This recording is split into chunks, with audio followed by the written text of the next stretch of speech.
ਤੁਸੀਂ ਵੇਖ ਰਹੇ ਇੰਡੋਜ਼ ਟੀਵੀ ਆਸਟ੍ਰੇਲੀਆ। ਮੈਂ ਦੇਵ ਸਿੱਧੂ ਇੱਕ ਵਾਰ ਫਿਰ ਹਾਜ਼ਰ ਹੋ ਚੁੱਕਾ ਜੀ ਲੈ ਕੇ ਪ੍ਰੋਗਰਾਮ ਸਾਡੇ ਮਸਲੇ ਸਾਡੇ ਹੱਲ। ਦੋਸਤੋ, ਤੁਸੀਂ ਜਾਣਦੇ ਹੋ ਕਿ ਪ੍ਰੋਗਰਾਮ ਹਰ ਬੁੱਧਵਾਰ ਹਰ ਐਤਵਾਰ ਬਿਲਕੁਲ ਲਾਈਵ ਲੈ ਕੇ ਹਾਜ਼ਰ ਹੁੰਦੇ ਆ, ਜਿਹਦੇ ਵਿੱਚ ਪੂਰੇ ਹਫਤੇ ਦੇ ਅਹਿਮ ਮਸਲੇ ਵਿਚਾਰਦੇ ਆ, ਉਹਨਾਂ ਉੱਪਰ ਖੁੱਲ੍ਹੀ ਗੱਲਬਾਤ ਹੁੰਦੀ ਆ ਤੇ ਨਾਲ ਦੀ ਨਾਲ ਸਾਨੂੰ ਹਮੇਸ਼ਾ ਇੰਤਜ਼ਾਰ ਰਹਿੰਦਾ ਤੁਹਾਡੇ ਵੱਲੋਂ ਭੇਜੇ ਗਏ ਸਵਾਲਾਂ ਦਾ, ਟਿੱਪਣੀਆਂ ਦਾ, ਤਾਂ ਜੋ ਅਸੀਂ ਤੁਹਾਡੇ ਪੁੱਛੇ ਗਏ ਸਵਾਲਾਂ 'ਤੇ ਵੀ ਚਰਚਾ ਕਰ ਸਕੀਏ। ਸੋ ਅੱਜ ਵੀ ਇੱਕ ਵਾਰ ਫਿਰ ਤੋਂ ਜੇਕਰ ਤੁਹਾਡੇ ਕੋਲ ਕੋਈ ਸਵਾਲ ਹੋਵੇ, ਕੋਈ ਵੀ ਟਿੱਪਣੀ ਹੋਵੇ, ਤਾਂ ਤੁਸੀਂ ਪ੍ਰੋਗਰਾਮ ਦਾ ਹਿੱਸਾ ਜ਼ਰੂਰ ਬਣਿਓ, ਪ੍ਰੋਗਰਾਮ 'ਚ ਸ਼ਿਰਕਤ ਜ਼ਰੂਰ ਕਰਿਓ। ਪਰ ਉਸ ਤੋਂ ਪਹਿਲਾਂ ਆਓ ਸਵਾਗਤ ਕਰੀਏ ਦਲਜੀਤ ਸਿੰਘ ਹੁਣਾਂ ਦਾ, ਫਿਰ ਕਰਦੇ ਹਾਂ ਅਗਲੀ ਗੱਲਬਾਤ। ਦਲਜੀਤ ਜੀ, ਪਿਆਰ ਭਰੀ ਸਤਿ ਸ਼੍ਰੀ ਅਕਾਲ ਤੇ ਨਿੱਘਾ ਸਵਾਗਤ ਜੀ ਪ੍ਰੋਗਰਾਮ 'ਚ। ਸਤਿ ਸ਼੍ਰੀ ਅਕਾਲ ਜੀ ਦੇਵ ਸਿੱਧੂ ਸਾਹਿਬ ਜੀ ਤੇ ਸਤਿ ਸ਼੍ਰੀ ਅਕਾਲ ਸਾਰੇ ਇੰਡੋਜ਼ ਟੀਵੀ ਦੇਖ ਰਹੇ ਦਰਸ਼ਕਾਂ ਨੂੰ। ਤੇ ਆਸ ਕਰਦਾ ਤੁਸੀਂ ਤੰਦਰੁਸਤ ਹੋਵੋਗੇ, ਖੁਸ਼ ਹੋਵੋਗੇ ਜੀ।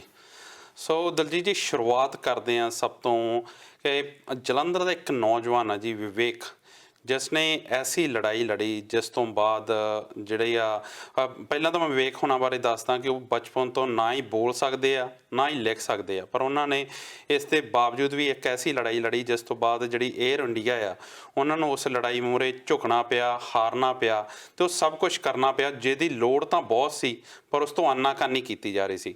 ਸੋ ਸਭ ਤੋਂ ਪਹਿਲਾਂ ਤਾਂ ਸਾਡੇ ਦੋਸਤਾਂ ਨਾਲ ਇਹ ਸਾਂਝਾ ਕਰੋ ਕਿ ਪੂਰਾ ਮਸਲਾ ਹੈ ਕੀ ਤੇ ਉਹਨਾਂ ਵੱਲੋਂ ਲੜਾਈ ਜਿਹੜੀ ਲੜੀ ਗਈ ਲੜਾਈ ਤੁਸੀਂ ਕਿਦਾਂ ਦੇਖਦੇ ਹੋ ਉਸ ਨੂੰ? ਜਿੱਦਾਂ ਬਾਬਾ ਨਾਜ਼ਮੀ ਹੁਣੀ ਕਹਿੰਦੇ ਆ ਵੀ ਉੱਗਣ ਵਾਲੇ ਉੱਗ ਪੈਂਦੇ ਨੇ ਸੀਨਾ ਪਾੜ ਕੇ ਪੱਥਰਾਂ ਦਾ। ਜੀ ਬਿਲਕੁਲ ਉਸੇ ਤਰ੍ਹਾਂ ਦਾ ਇੱਕ ਜੀਵਨ ਆ ਵਿਵੇਕ ਜੋਸ਼ੀ ਹੁਣਾਂ ਦਾ, ਜਿਹੜੇ ਕਿ ਰਾਮਾ ਮੰਡੀ ਜਲੰਧਰ ਦੇ ਵਿੱਚ ਰਹਿੰਦੇ ਆ। ਜੀ।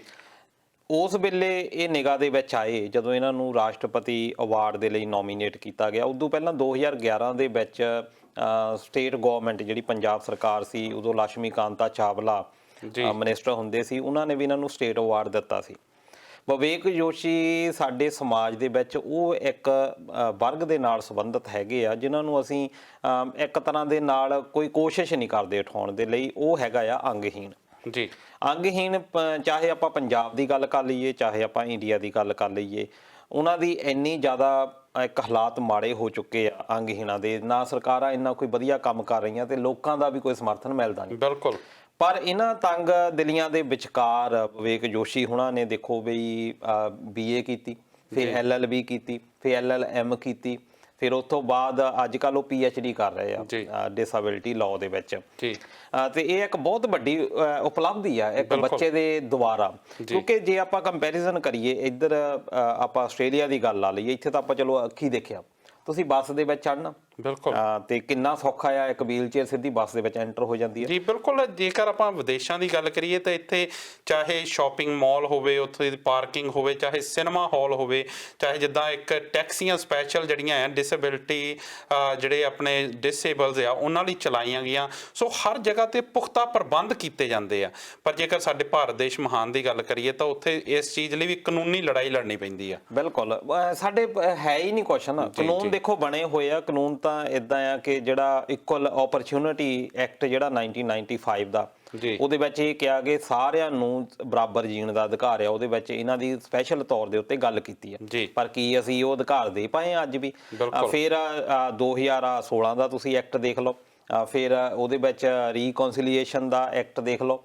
ਉਹਦੇ ਵਿੱਚ ਇਹ ਕਿਹਾ ਗਿਆ ਕਿ ਅਸੀਂ ਦੁਬਾਰਾ ਤੋਂ ਇਹਨਾਂ ਨੂੰ ਇਹਨਾਂ ਦੇ ਰੱਖ ਰਖਾਓ ਦੇ ਵਿੱਚ, ਇਹਨਾਂ ਦੇ ਰਹਿਣ ਸਹਿਣ ਦੇ ਵਿੱਚ ਵੀ ਜ਼ਿਆਦਾ ਯੋਗਦਾਨ ਦੇਵਾਂਗੇ। ਪਰ ਤੁਸੀਂ ਵੀ ਜਾਣਦੇ ਆ, ਅਸੀਂ ਵੀ ਜਾਣਦੇ ਹਾਂ। 2001 ਦੀ ਜਿਹੜੀ ਜਨਗਣਨਾ ਹੋਈ ਆ ਇੰਡੀਆ ਦੀ, ਉਹਦੇ ਅਨੁਸਾਰ ਇਹ ਕਹਿੰਦੇ ਆ ਵੀ 2.1 ਸਮਥਿੰਗ ਜਿਹੜੇ ਆ ਹੈਂਡੀਕੈਪਡ ਜਾਂ ਅੰਗਹੀਣ ਲੋਕ ਹੈਗੇ ਆ।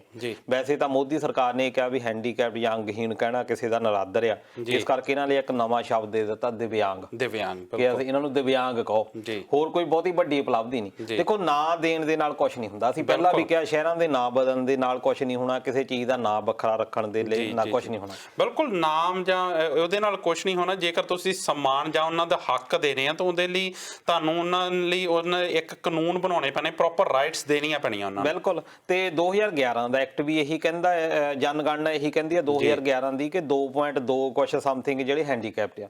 ਜਦ ਕਿ ਯੂਨਾਈਟਿਡ ਨੇਸ਼ਨ ਇਹ ਕਹਿੰਦਾ ਕਹਿੰਦਾ, ਵਰਲਡ ਹੈਲਥ ਆਰਗੇਨਾਈਜੇਸ਼ਨ ਇਹ ਕਹਿੰਦੀ ਆ ਕਿ ਵਰਲਡ ਦੇ 15% ਜਿਹੜੇ ਲੋਕ ਆ ਉਹ ਹੈਂਡੀਕੈਪਡ ਆ ਜੀ। ਸਾਡੇ ਇੰਡੀਆ ਵਾਲੇ ਕਹਿ ਰਹੇ ਆ ਕਿ ਸਾਡੇ ਕੋਲ ਤਾਂ ਜੀ ਸਿਰਫ 2.2 ਹੈਗੇ ਆ। ਇਹ ਤਾਂ ਇੱਕ ਤਰ੍ਹਾਂ ਦੇ ਨਾਲ ਸਿੱਧਾ ਸਾਨੂੰ ਪਤਾ ਲੱਗ ਜਾਂਦਾ ਵੀ ਅੰਕੜੇ ਕਿੰਨੇ ਖਰਾਬ ਦਿੱਤੇ ਜਾ ਰਹੇ ਆ। ਇੰਡੀਅਨ ਸਰਕਾਰ ਦੇ ਵੱਲੋਂ ਸਾਨੂੰ ਪ੍ਰੋਪਰ ਜਾਣਕਾਰੀ ਨਹੀਂ ਹੈਗੀ ਕਿ ਕਿੰਨੇ ਲੋਕ ਸਾਡੇ ਹੈਂਡੀਕੈਪਡ ਹੈਗੇ। ਬਿਲਕੁਲ। ਤੇ ਇਹਦੇ ਵਿੱਚ ਇੱਕ ਪਾਸੇ ਸਾਰੇ ਵਰਲਡ ਦੇ ਵਿੱਚ 15% ਹਰ ਦੇਸ਼ ਦੇ ਕੋਲ ਹੈਗੇ, ਜਾਨੀ ਇੱਕ ਅੰਦਾਜ਼ਾ ਆ। ਤੇ ਕਿਉਂਕਿ ਸਾਨੂੰ ਅਜੇ ਤੱਕ ਇਹੀ ਨਹੀਂ ਪਤਾ ਲੱਗਾ ਕਿ ਅੰਗਹੀਣਤਾ ਹੈ ਕੀ ਆ, ਕਿਉਂਕਿ ਅਸੀਂ ਵਿਸਤਾਰ ਦੇ ਵਿੱਚ ਇਸ ਕਰਕੇ ਜਾ ਰਹੇ ਹਾਂ ਤਾਂ ਕਿ ਅਸੀਂ ਵਿਵੇਕ ਜੋਸ਼ੀ ਦਾ ਹੋਰ ਵੀ ਅਸੀਂ ਸਮਝ ਸਕੀਏ ਕਿ ਵਿਵੇਕ ਜੋਸ਼ੀ ਦਾ ਕਿੱਡਾ ਹੰਭਲਾ ਤਕੜਾ। ਬਿਲਕੁਲ। ਸਾਡੇ ਇੱਥੇ ਕੀ ਹੁੰਦਾ ਕਿ ਫਿਜ਼ੀਕਲੀ ਇੱਕ ਤਾਂ ਹੈਂਡੀਕੈਪਟ, ਅਸੀਂ ਤਾਂ ਉਹਨੂੰ ਹੀ ਮੰਨਦੇ ਆ ਵੀ ਜਿਹਦੀ ਲੱਤ ਤੋਂ ਨਕਾਰਾ ਹੋ ਗਿਆ ਜਾਂ ਬੋਲਣ ਤੋਂ ਨਕਾਰਾ ਹੋ ਗਿਆ। ਇੰਟੈਲੈਕਚੁਅਲ ਕੁਝ ਹੁੰਦੇ ਆ, ਕਈ ਮੈਂਟਲੀ ਇਲਨੈਸ ਹੁੰਦੀ ਆ, ਕਈ ਬੰਦਿਆਂ ਨੂੰ ਸੈਂਸਰੀ ਇਲਨੈਸ ਹੁੰਦੀ ਆ। ਉਹ ਸਾਰੇ ਜੇ ਅਸੀਂ ਮਿਲਾਨ ਕਰੀਏ ਉਹਨਾਂ ਦਾ ਤਾਂ ਮੁਲਾਂਕਣ ਹੀ ਨਹੀਂ ਕਦੀ ਕੀਤਾ ਜਾਂਦਾ। ਜਦੋਂ ਇਲਨੈਸ ਵੀ ਹੋ ਜਾਂਦੀ ਜਾਂ ਮੈਂਟਲੀ ਅਪਸੈਟ ਕੋਈ ਨਿਆਣਾ ਹੁੰਦਾ ਆ, ਉਹਦੇ ਇਲਾਜ ਨਾਲੋਂ ਤਾਂ ਤੁਸੀਂ ਛੱਡੋ, ਉਹਨੂੰ ਇਹ ਕਹਿ ਦਿੰਦੇ ਆ ਸਾਡੇ ਪੰਜਾਬ ਦੇ ਵਿੱਚ ਤਾਂ ਇਹ ਅੱਲ ਪਾਈ ਆ ਵੀ ਮਸਤ ਆ ਜੀ ਇਹ। ਬਿਲਕੁਲ। ਉਹਨੂੰ ਮਸਤ ਦੇ ਤੌਰ ਦੇ ਉੱਤੇ ਇਹਨੂੰ ਜੋ ਖੁੱਲਾ ਛੱਡ ਦੋ, ਇਹਨੂੰ ਰੋਟੀ ਪਾਣੀ ਦੇ ਦੋ ਬਸ, ਉਹਨੂੰ ਕੋਈ ਸਹੂਲਤਾਂ ਦੀ ਕੋਈ ਲੋੜ ਨਹੀਂ, ਉਹਨੂੰ ਇੱਕ ਬਿਮਾਰ ਦੇ ਤੌਰ ਤੇ ਡੀਲ ਹੀ ਨਹੀਂ ਕੀਤਾ ਜਾਂਦਾ। ਬਿਲਕੁਲ। ਵਿਵੇਕ ਜੋਸ਼ੀ ਦੇ ਨਾਲ ਵੀ ਇਦਾਂ ਹੀ ਹੋਇਆ ਕਿ ਉਹਨੂੰ ਪਹਿਲਾਂ ਤਾਂ ਪੜ੍ਹਾਈ ਦੇ ਵਿੱਚ ਨਾਰਮਲ ਸਕੂਲਾਂ ਦੇ ਵਿੱਚ, ਜਦ ਕਿ ਸਰਕਾਰ ਇਹ ਕਹਿੰਦੀ ਹੈ ਕਿ ਚਾਹੇ ਹੈਂਡੀਕੈਪਟ ਹੈ ਜੇ ਉਹ ਪੜ੍ਹਨਾ ਚਾਹੁੰਦਾ ਆ ਨਾਰਮਲ ਸਕੂਲਸ ਦੇ ਵਿੱਚ ਉਹਨੂੰ ਪੜ੍ਹਾਉਣਾ ਪੈਣਾ। ਪਰ ਸਾਡੇ ਸਕੂਲਸ ਪਹਿਲਾਂ ਹੀ ਕਹਿ ਦਿੰਦੇ ਆ, ਸਿੱਧਾ ਹੀ ਲਾਅ ਦਾ ਉਲੰਘਣਾ ਕਰਦੇ ਆ, ਪਰ ਕੋਈ ਐਕਸ਼ਨ ਉਹਨਾਂ ਦੇ ਖਿਲਾਫ ਲਿਆ ਨਹੀਂ ਜਾਂਦਾ। ਬਿਲਕੁਲ। ਉਹ ਕਹਿ ਦਿੰਦੇ ਆ ਜੀ ਸਾਡੇ ਕੋਲ ਇੰਨੀਆਂ ਸਹੂਲਤਾਂ ਹੈ ਨਹੀਂ। ਪਰ ਇਹ ਬਣਾਇਆ ਗਿਆ ਲਾਅ ਕਿ ਉਹਨਾਂ ਨੂੰ, ਕਿਉਂਕਿ ਜੇ ਉਹ ਨਾਰਮਲ ਬੱਚਿਆਂ ਦੇ ਵਿੱਚ ਹੋਣਗੇ ਉਹਨਾਂ ਨੂੰ ਘੱਟੋ ਘੱਟ ਫੀਲਿੰਗ ਤਾਂ ਆਊ ਵੀ ਅਸੀਂ ਵੀ ਨਾਰਮਲ ਆ। ਵਿਵੇਕ ਜੋਸ਼ੀ ਨੂੰ ਵੀ ਇਦਾਂ ਹੋਇਆ ਕਿ ਸਕੂਲ ਦੇ ਵਿੱਚ ਬੜੀ ਪ੍ਰੋਬਲਮ ਦਾ ਸਾਹਮਣਾ ਕਰਨਾ ਪਿਆ, ਪਰ ਫਿਰ ਵੀ ਦੇਖੋ ਲਿਖਣਾ ਨਹੀਂ ਸੀ ਆਉਂਦਾ। ਸੁਪਰੀਮ ਕੋਰਟ ਤੱਕ ਗਏ, ਹਾਈ ਕੋਰਟ ਤੱਕ ਗਏ ਵੀ ਮੈਨੂੰ ਲਿਖਣ ਦਾ ਤਾਂ ਅਧਿਕਾਰ ਨਾਲ ਕੋਈ ਬੱਚਾ ਦਿੱਤਾ ਜਾਵੇ ਜਿਹੜਾ ਕਿ ਮੇਰੀ ਜਗ੍ਹਾ ਦੇ ਉੱਤੇ ਕੋਈ ਲਿਖ ਸਕਦਾ। ਇਹਦੇ ਲਈ ਵੀ ਇਹਨਾਂ ਨੇ ਕਾਫੀ ਲੜਾਈ ਲੜੀ ਆ। ਫਿਰ ਉਸ ਤੋਂ ਬਾਅਦ ਇਹਨਾਂ ਨੇ ਦੇਖਿਆ ਕਿ ਬਹੁਤ ਜ਼ਿਆਦਾ ਸਮੱਸਿਆਵਾਂ ਹੈਗੀਆਂ ਦਿਵਿਆਂਗ ਲੋਕਾਂ ਨੂੰ। ਫਿਰ ਇਹਨਾਂ ਨੇ ਇੱਕ NGO ਵੀ ਬਣਾਈ, ਮਾਧਵ ਸੇਵਾ ਸੁਸਾਇਟੀ।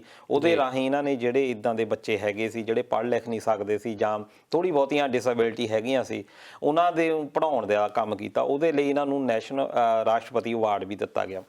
ਈਵਨ ਕਿ ਇਹਨਾਂ ਨੇ ਇੱਕ ਕਿਤਾਬ ਵੀ ਲਿਖੀ ਆ, ਲਫ਼ਜ਼ ਮਾਸੂਮ, ਜਿਹੜੀ ਕਿ ਉਸ ਵੇਲੇ ਦੇ ਰਾਸ਼ਟਰਪਤੀ ਹੁੰਦੇ ਸੀ ਡਾਕਟਰ ਅਬਦੁਲ ਕਲਾਮ, ਉਹਨਾਂ ਨੇ ਰਿਲੀਜ਼ ਕੀਤੀ ਆ।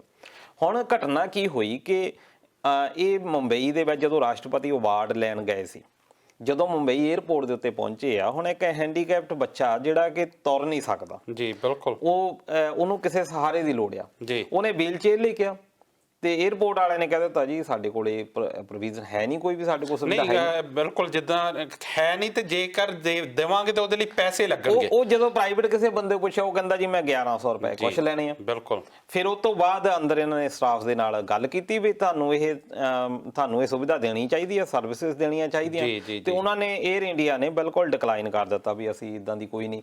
ਈਵਨ ਕਿ ਜਦੋਂ ਇਹਨਾਂ ਨੇ ਬਹਿਸ ਉਹਨਾਂ ਦੇ ਨਾਲ ਕੀਤੀ, 15 ਮਿੰਟ ਫਲਾਈਟ ਦੇ ਵਿੱਚ ਰਹਿੰਦੇ ਆ, ਬੰਦੇ ਨੇ ਇਹਨਾਂ ਨੂੰ ਵੀਲ ਚੇਅਰ ਦੇ ਉੱਤੇ ਬਿਠਾਇਆ, ਅੱਧ ਦੇ ਵਿੱਚ ਛੱਡ ਕੇ ਚਲੇ ਗਿਆ, ਨਾ ਇੱਧਰਲਾ ਬੰਦਾ ਤੇ ਨਾ ਉੱਧਰ। ਉਸ ਤੋਂ ਪਹਿਲਾਂ ਉਹਨਾਂ ਨੇ ਇਹ ਵੀ ਦੱਸਿਆ ਕਿ ਜਦੋਂ ਮੈਂ ਪਹਿਲਾਂ ਤਾਂ ਵੀਲ ਚੇਅਰ ਦੇਣ ਵਾਲੇ ਨੇ ਕਿਹਾ ਕਿ ਤੁਹਾਨੂੰ 1200 ਰੁਪਇਆ ਦਿੱਤਾ ਜਾਣਾ, ਪਰ ਜਦੋਂ ਉਹਨਾਂ ਨੇ ਮਨਾ ਕੀਤਾ ਤੇ ਫਿਰ ਆਪਣੇ ਪਿਤਾ ਦੀ ਸਹਾਇਤਾ ਨਾਲ ਅੰਦਰ ਗਏ ਤਾਂ ਫਿਰ ਉਹਨਾਂ ਨੇ ਕਾਊਂਟਰ ਤੇ ਵੀ ਇਹ ਚੀਜ਼ ਨੋਟਿਸ ਕੀਤੀ ਕਿ ਜਿਹੜੇ ਸੀਨੀਅਰ ਸਿਟੀਜ਼ਨ ਆ ਜਾਂ ਡਿਸੇਬਿਲਿਟੀ ਪਰਸਨ ਆ ਜਿਨ੍ਹਾਂ ਉਹਨਾਂ ਲਈ ਕੋਈ ਸਪੈਸ਼ਲ ਉੱਥੇ ਅਰੇਂਜਮੈਂਟ ਨਹੀਂ, ਕੋਈ ਸਪੈਸ਼ਲ ਲਾਈਨ ਨਹੀਂ ਲੱਗੀ ਹੋਈ, ਉਹਨਾਂ ਨੂੰ ਵੀ ਜਿਹੜੇ ਨਾਰਮਲ ਲਾਈਨ ਦੇ ਵਿੱਚ ਲੱਗ ਕੇ ਆਪਣੀ ਵਾਰੀ ਦਾ ਇੰਤਜ਼ਾਰ ਕਰਨਾ ਪੈਂਦਾ। ਸੋ ਜਿਹੜਾ ਕਿ ਬਹੁਤ ਕੁਝ ਜਿਹੜਾ 에ਅਰਪੋਰਟ ਅਥਾਰਟੀ ਤੇ ਸਵਾਲ ਖੜੇ ਕਰਦਾ। ਬਿਲਕੁਲ, ਕਿਉਂਕਿ ਅਸੀਂ ਇਹ ਰੱਖਦੇ ਹਾਂ ਕਿ ਘੱਟੋ ਘੱਟ 에ਅਰਪੋਰਟ ਦੇ ਉੱਤੇ ਇੰਟਰਨੈਸ਼ਨਲ ਦੇਖੋ, ਤੁਸੀਂ ਇੱਥੇ ਦੇਖੋ ਕਿੰਨਾ ਜ਼ਿਆਦਾ ਪ੍ਰੋਵੀਜ਼ਨਸ ਹੈਗੀਆਂ ਇੰਟਰਨੈਸ਼ਨਲ, ਉੱਥੇ ਆਪਣੇ ਦਿੱਲੀ ਦੇ ਵਿੱਚ ਵੀ ਹੈਗੀਆਂ, ਪਰ ਦਿੱਲੀ 에ਅਰਪੋਰਟ ਤੇ ਵੀ NRI ਲੋਕਾਂ ਨੇ ਅਬਜ਼ਰਵ ਕੀਤਾ ਹੋਣਾ ਕਿ ਸਾਡੇ ਮਾਂ-ਬਾਪ ਇੱਥੋਂ ਜਾਂਦੇ ਆ, ਕਈ ਮਾਂ-ਬਾਪ ਨੂੰ ਕੋਈ ਪ੍ਰੋਬਲਮ ਨਹੀਂ ਹੁੰਦੀ, ਉਹ ਤੁਰ ਫਿਰ ਸਕਦੇ ਹੁੰਦੇ। ਸਾਨੂੰ ਸਮੱਸਿਆ ਕੀ ਹੁੰਦੀ ਆ ਕਿ ਸਾਡੀ ਫਲਾਈਟ ਜਿਹੜੀ ਇੰਟਰਕਨੈਕਟਡ ਹੁੰਦੀ ਹੈ, ਸਾਨੂੰ ਸਿੰਗਾਪੁਰ ਜਾ ਕੇ, ਬੈਂਕਾਕ ਜਾ ਕੇ, ਕਿਤੇ ਵੀ ਜਾ ਕੇ ਫਲਾਈਟ ਚੇਂਜ ਕਰਨੀ ਪੈਂਦੀ ਹੈ। ਸਾਨੂੰ ਡਰ ਹੁੰਦਾ ਵੀ ਸਾਡੇ ਮਾਂ-ਬਾਪ ਪੇਰੈਂਟਸ ਸਾਡੇ ਉਹ ਉੱਥੇ ਭਟਕਣ ਨਾ, ਜਾਂ ਉਹਨਾਂ ਨੂੰ ਸਮੱਸਿਆ ਨਾ ਆਵੇ। ਅਸੀਂ ਇਸੇ ਕਰਕੇ ਉਹਨਾਂ ਨੂੰ ਬਿਠਾ ਦਈਦਾ।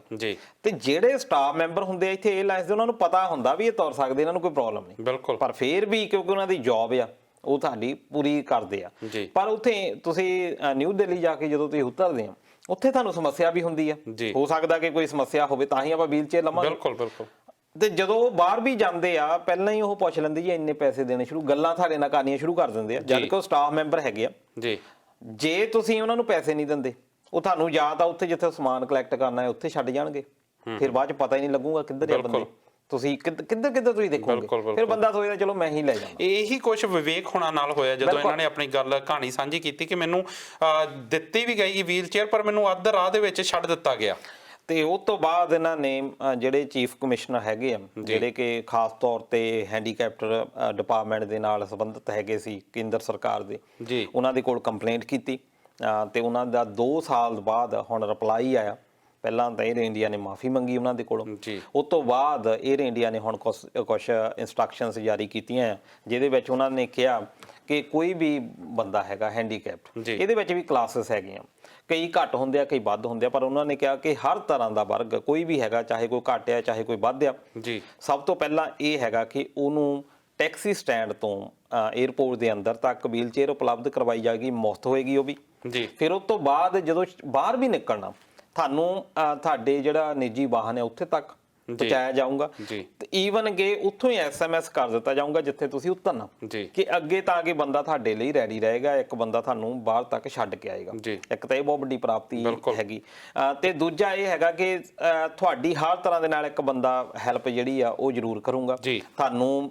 ਫਾਸਟ ਸਭ ਤੋਂ ਪਹਿਲਾਂ ਐਂਟਰੀ, ਖਾਸ ਤੌਰ ਤੇ ਡੋਮੈਸਟਿਕ ਜਿਹੜੀਆਂ ਫਲਾਈਟਸ ਉਹਦੇ ਵਿੱਚ ਇਹ ਧਿਆਨ ਨਹੀਂ ਰੱਖਿਆ ਜਾਂਦਾ ਇੰਡੀਆ ਦੇ ਵਿੱਚ। ਹੁਣ ਇਹ ਕਿਹਾ ਗਿਆ ਕਿ ਜਿਹੜੇ ਹੈਂਡੀਕੈਪਟ ਹੈਗੇ ਆ ਉਹਨਾਂ ਨੂੰ ਫਾਸਟ ਐਂਟਰੀ ਦਿੱਤੀ ਜਾਏਗੀ ਤੇ ਸਭ ਤੋਂ ਬਾਅਦ ਦੇ ਵਿੱਚ ਉਹਨਾਂ ਨੂੰ ਫਲਾਈਟ ਦੇ ਵਿੱਚੋਂ ਉਤਾਰਿਆ ਜਾਏਗਾ। ਤੇ ਇਹਦੇ ਲਈ ਵਿਵੇਕ ਜੋਸ਼ੀ ਹੁਣੀ ਇਹ ਖਾਸ ਤੌਰ ਤੇ ਉਹਨਾਂ ਦਾ ਧੰਨਵਾਦ ਕਰਨਾ ਬਣਦਾ। ਸਾਨੂੰ ਵੀ ਸਾਡੇ ਸਟੂਡੀਓ ਵੱਲੋਂ, ਸਾਡੇ ਇਸ ਅਦਾਰੇ ਦੇ ਵੱਲੋਂ ਸਲਾਮ ਆ ਵਿਵੇਕ ਜੋਸ਼ੀ ਹੋਣਾ। ਜੀ ਬਿਲਕੁਲ, ਕਿਉਂਕਿ ਆਪਾਂ ਜੇਕਰ ਆਪਾਂ ਆਪਣੇ ਵੱਲ ਹੀ ਵੇਖੀਏ ਤਾਂ ਸਭ ਕੁਝ ਪ੍ਰਮਾਤਮਾ ਨੇ ਦਿੱਤਾ ਹੋਇਆ, ਪਰ ਸ਼ਾਇਦ ਜਿਹੜੀ ਸਾਡੇ ਵਿੱਚ ਇੱਕ ਸੋਚ ਕੰਮ ਕਰਦੀ ਹੈ ਕਿ ਜੇਕਰ ਸਾਡੇ ਕੰਮ ਹੁੰਦੇ ਆ ਤਾਂ ਸਾਨੂੰ ਹੋਰ ਦੁਨੀਆਦਾਰੀ ਨਾਲ ਲੈਣਾ ਦੇਣਾ ਨਹੀਂ, ਅਸੀਂ ਹਮੇਸ਼ਾ ਇਹ ਕਹਿੰਦੇ ਕਿ ਸਾਨੂੰ ਕੀ ਫਰਕ ਪੈਂਦਾ। ਪਰ ਬਿਲਕੁਲ ਜਿਹੜੇ ਵਿਵੇਕ ਹੋਣਾ ਦੇ ਜਜ਼ਬੇ ਨੂੰ ਸਲਾਮ ਆ ਕਿ ਜੇਕਰ ਪ੍ਰਮਾਤਮਾ ਨੇ ਉਹਨਾਂ ਕੋਲੋਂ ਕੋਈ ਚੀਜ਼ ਦਾ ਘਾਟ ਰੱਖੀ ਆ ਪਰ ਉਹਦੇ ਫਿਰ ਵੀ ਉਹ ਜਿਹੜੀ ਆ ਮਨੁੱਖਤਾ ਦੀ ਸੇਵਾ ਕਰ ਰਹੇ ਆ ਤਾਂ ਇਹਨਾਂ ਚੀਜ਼ਾਂ ਲਈ ਲੜਾਈ ਲੜ ਰਹੇ ਆ। ਬਿਲਕੁਲ, ਖਾਸ ਤੌਰ ਤੇ ਸਲਾਮ ਉਹਨਾਂ ਦੇ ਮਾਂ-ਬਾਪ ਨੂੰ, ਬਿਲਕੁਲ ਉਹਨਾਂ ਦੇ ਪੇਰੈਂਟਸ ਨੂੰ, ਜਿਨ੍ਹਾਂ ਨੇ ਸੁਭਾਸ਼ ਜੋਸ਼ੀ ਹੁਣੇ ਉਹਨਾਂ ਦੇ ਡੈਡੀ ਹੈਗੇ, ਜਿਨ੍ਹਾਂ ਨੇ ਏਡਾ ਦੇਖੋ ਬੱਚੇ ਜਦੋਂ ਹੁੰਦੇ ਆ ਨੋ ਡਾਊਟ ਪੇਰੈਂਟਸ ਚਾਹੁੰਦਾ ਹੈ ਕਿ ਮੇਰਾ ਬੱਚਾ ਹੈਲਦੀ ਹੋਵੇ, ਬਿਲਕੁਲ, ਪਰ ਜਦੋਂ ਇੱਦਾਂ ਬੱਚਾ ਕੋਈ ਪੈਦਾ ਹੋ ਜਾਂਦਾ ਦੁੱਖ ਤਾਂ ਆਪਾਂ ਸਮਝ ਸਕਦੇ ਹਾਂ, ਪਰ ਫਿਰ ਵੀ ਐਡੀ ਘਾਲਣਾ। ਪਰ ਸਰਕਾਰ ਦਾ ਵੀ ਮੈਂ ਇਸ ਗੱਲ ਦੇ ਵਿੱਚ ਧੰਨਵਾਦ ਕਰਦਾ ਕਿ ਸਰਕਾਰ ਨੇ ਵੀ ਉਹਨਾਂ ਨੂੰ ਇੱਕ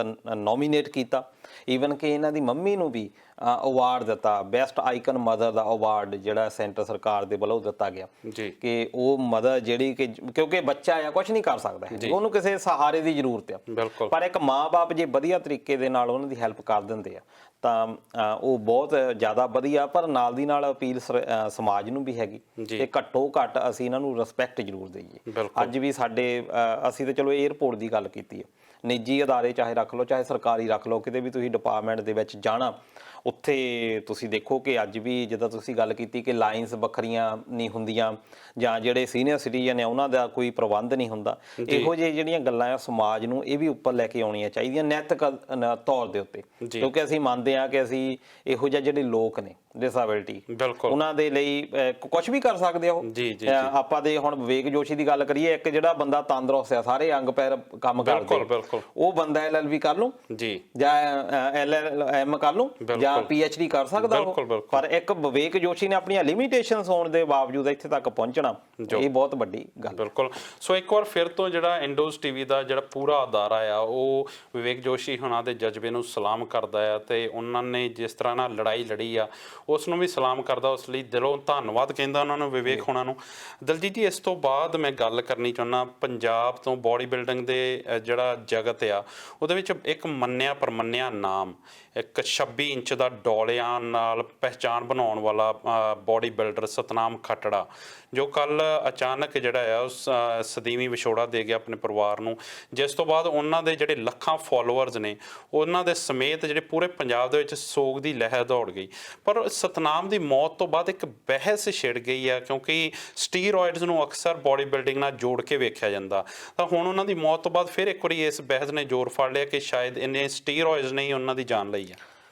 ਦੇਖੋ, ਸਤਨਾਮ ਖੱਟੜਾ ਇੱਕ ਆਈਡੀਅਲ ਆਪਾਂ ਕਹਿ ਸਕਦੇ ਹਾਂ ਜੀ, ਬਿਲਕੁਲ, ਤੇ ਇਦਾਂ ਦੇ ਬੱਚੇ ਹੋਣੇ ਵੀ ਚਾਹੀਦੇ ਆ, ਨਹੀਂ ਤਾਂ ਸਾਡੇ ਜਿਹੜੇ ਪੰਜਾਬ ਦੇ ਬੱਚੇ ਆ ਉਹ ਆਈਡੀਅਲ ਗਾਇਕਾਂ ਨੂੰ ਵੀ ਬਣਾਈ ਬੈਠੇ ਆ ਜਿਨ੍ਹਾਂ ਦੀ ਕੋਈ ਬਹੁਤੀ ਵੱਡੀ ਦੇਣ ਹੈ ਨਹੀਂ ਸਮਾਜ ਨੂੰ। ਜੀ ਬਿਲਕੁਲ। ਪਰ ਸਤਨਾਮ ਖੱਟੜਾ ਵਰਗਾ ਘੱਟੋ ਘੱਟ ਜਿਸ ਤਰੀਕੇ ਦੇ ਨਾਲ ਉਹ ਕਰ ਰਿਹਾ ਸੀ, 4 ਲੱਖ ਦੇ ਕਰੀਬ ਫਾਲੋਅਰ ਸੀਗੇ ਜੀ। ਇੱਕ ਪਾਸੇ ਅਸੀਂ ਗੱਲ ਕਰਦੇ ਆ ਕਿੰਨੇ ਲੋਕੀ ਸੁਣਨਗੇ, ਪਰ ਇੱਕ ਪਾਸੇ ਸਤਨਾਮ ਖੱਟੜਾ ਉਹ ਸਿੱਧਾ 4 ਲੱਖ ਲੋਕਾਂ ਤੱਕ ਅਪਰੋਚ ਰੱਖਦਾ ਸੀ। ਬਿਲਕੁਲ। ਤੇ ਨਸ਼ਿਆਂ ਦੇ ਖਿਲਾਫ ਉਹਨੇ ਇੱਕ ਲਹਿਰ ਚਲਾਈ ਹੋਈ ਸੀ। ਬੇਸਿਕਲੀ ਉਹ ਇੱਕ ਕਬੱਡੀ ਪਲੇਅਰ ਸੀ ਜੀ। ਉਸ ਤੋਂ ਬਾਅਦ ਅੱਜ ਦਾ ਵੀ ਗੱਲ ਕੀਤੀ ਆ ਵੀ ਮਸਲਮੈਨ ਦੇ ਤੌਰ ਦੇ ਉੱਤੇ ਬਾਈਸੈਪਸ ਜਿਹੜੇ ਆ ਬਣਾਏ ਸੀਗੇ। ਜੀ ਜੀ ਜੀ। ਤੇ ਵੱਖਰੇ ਵੱਖਰੇ ਸ਼ੂਟਿੰਗ ਵਿੱਚ ਵੀ ਕੰਮ ਕਰਦਾ ਸੀ, ਜਿਮ ਦੇ ਲਈ ਵੀ ਕੰਮ ਕਰਦਾ ਸੀ, ਈਵਨ ਕਿ ਜਿਹੜੀਆਂ ਉਹਦੇ ਦਰਦ ਵੀ ਸੀ ਲੋਕਾਂ ਦੇ ਲਈ, ਲੋਕਾਈ ਦੇ ਲਈ, ਤੇ ਕੰਮ ਵੀ ਕਰਦਾ ਸੀ ਜੀ।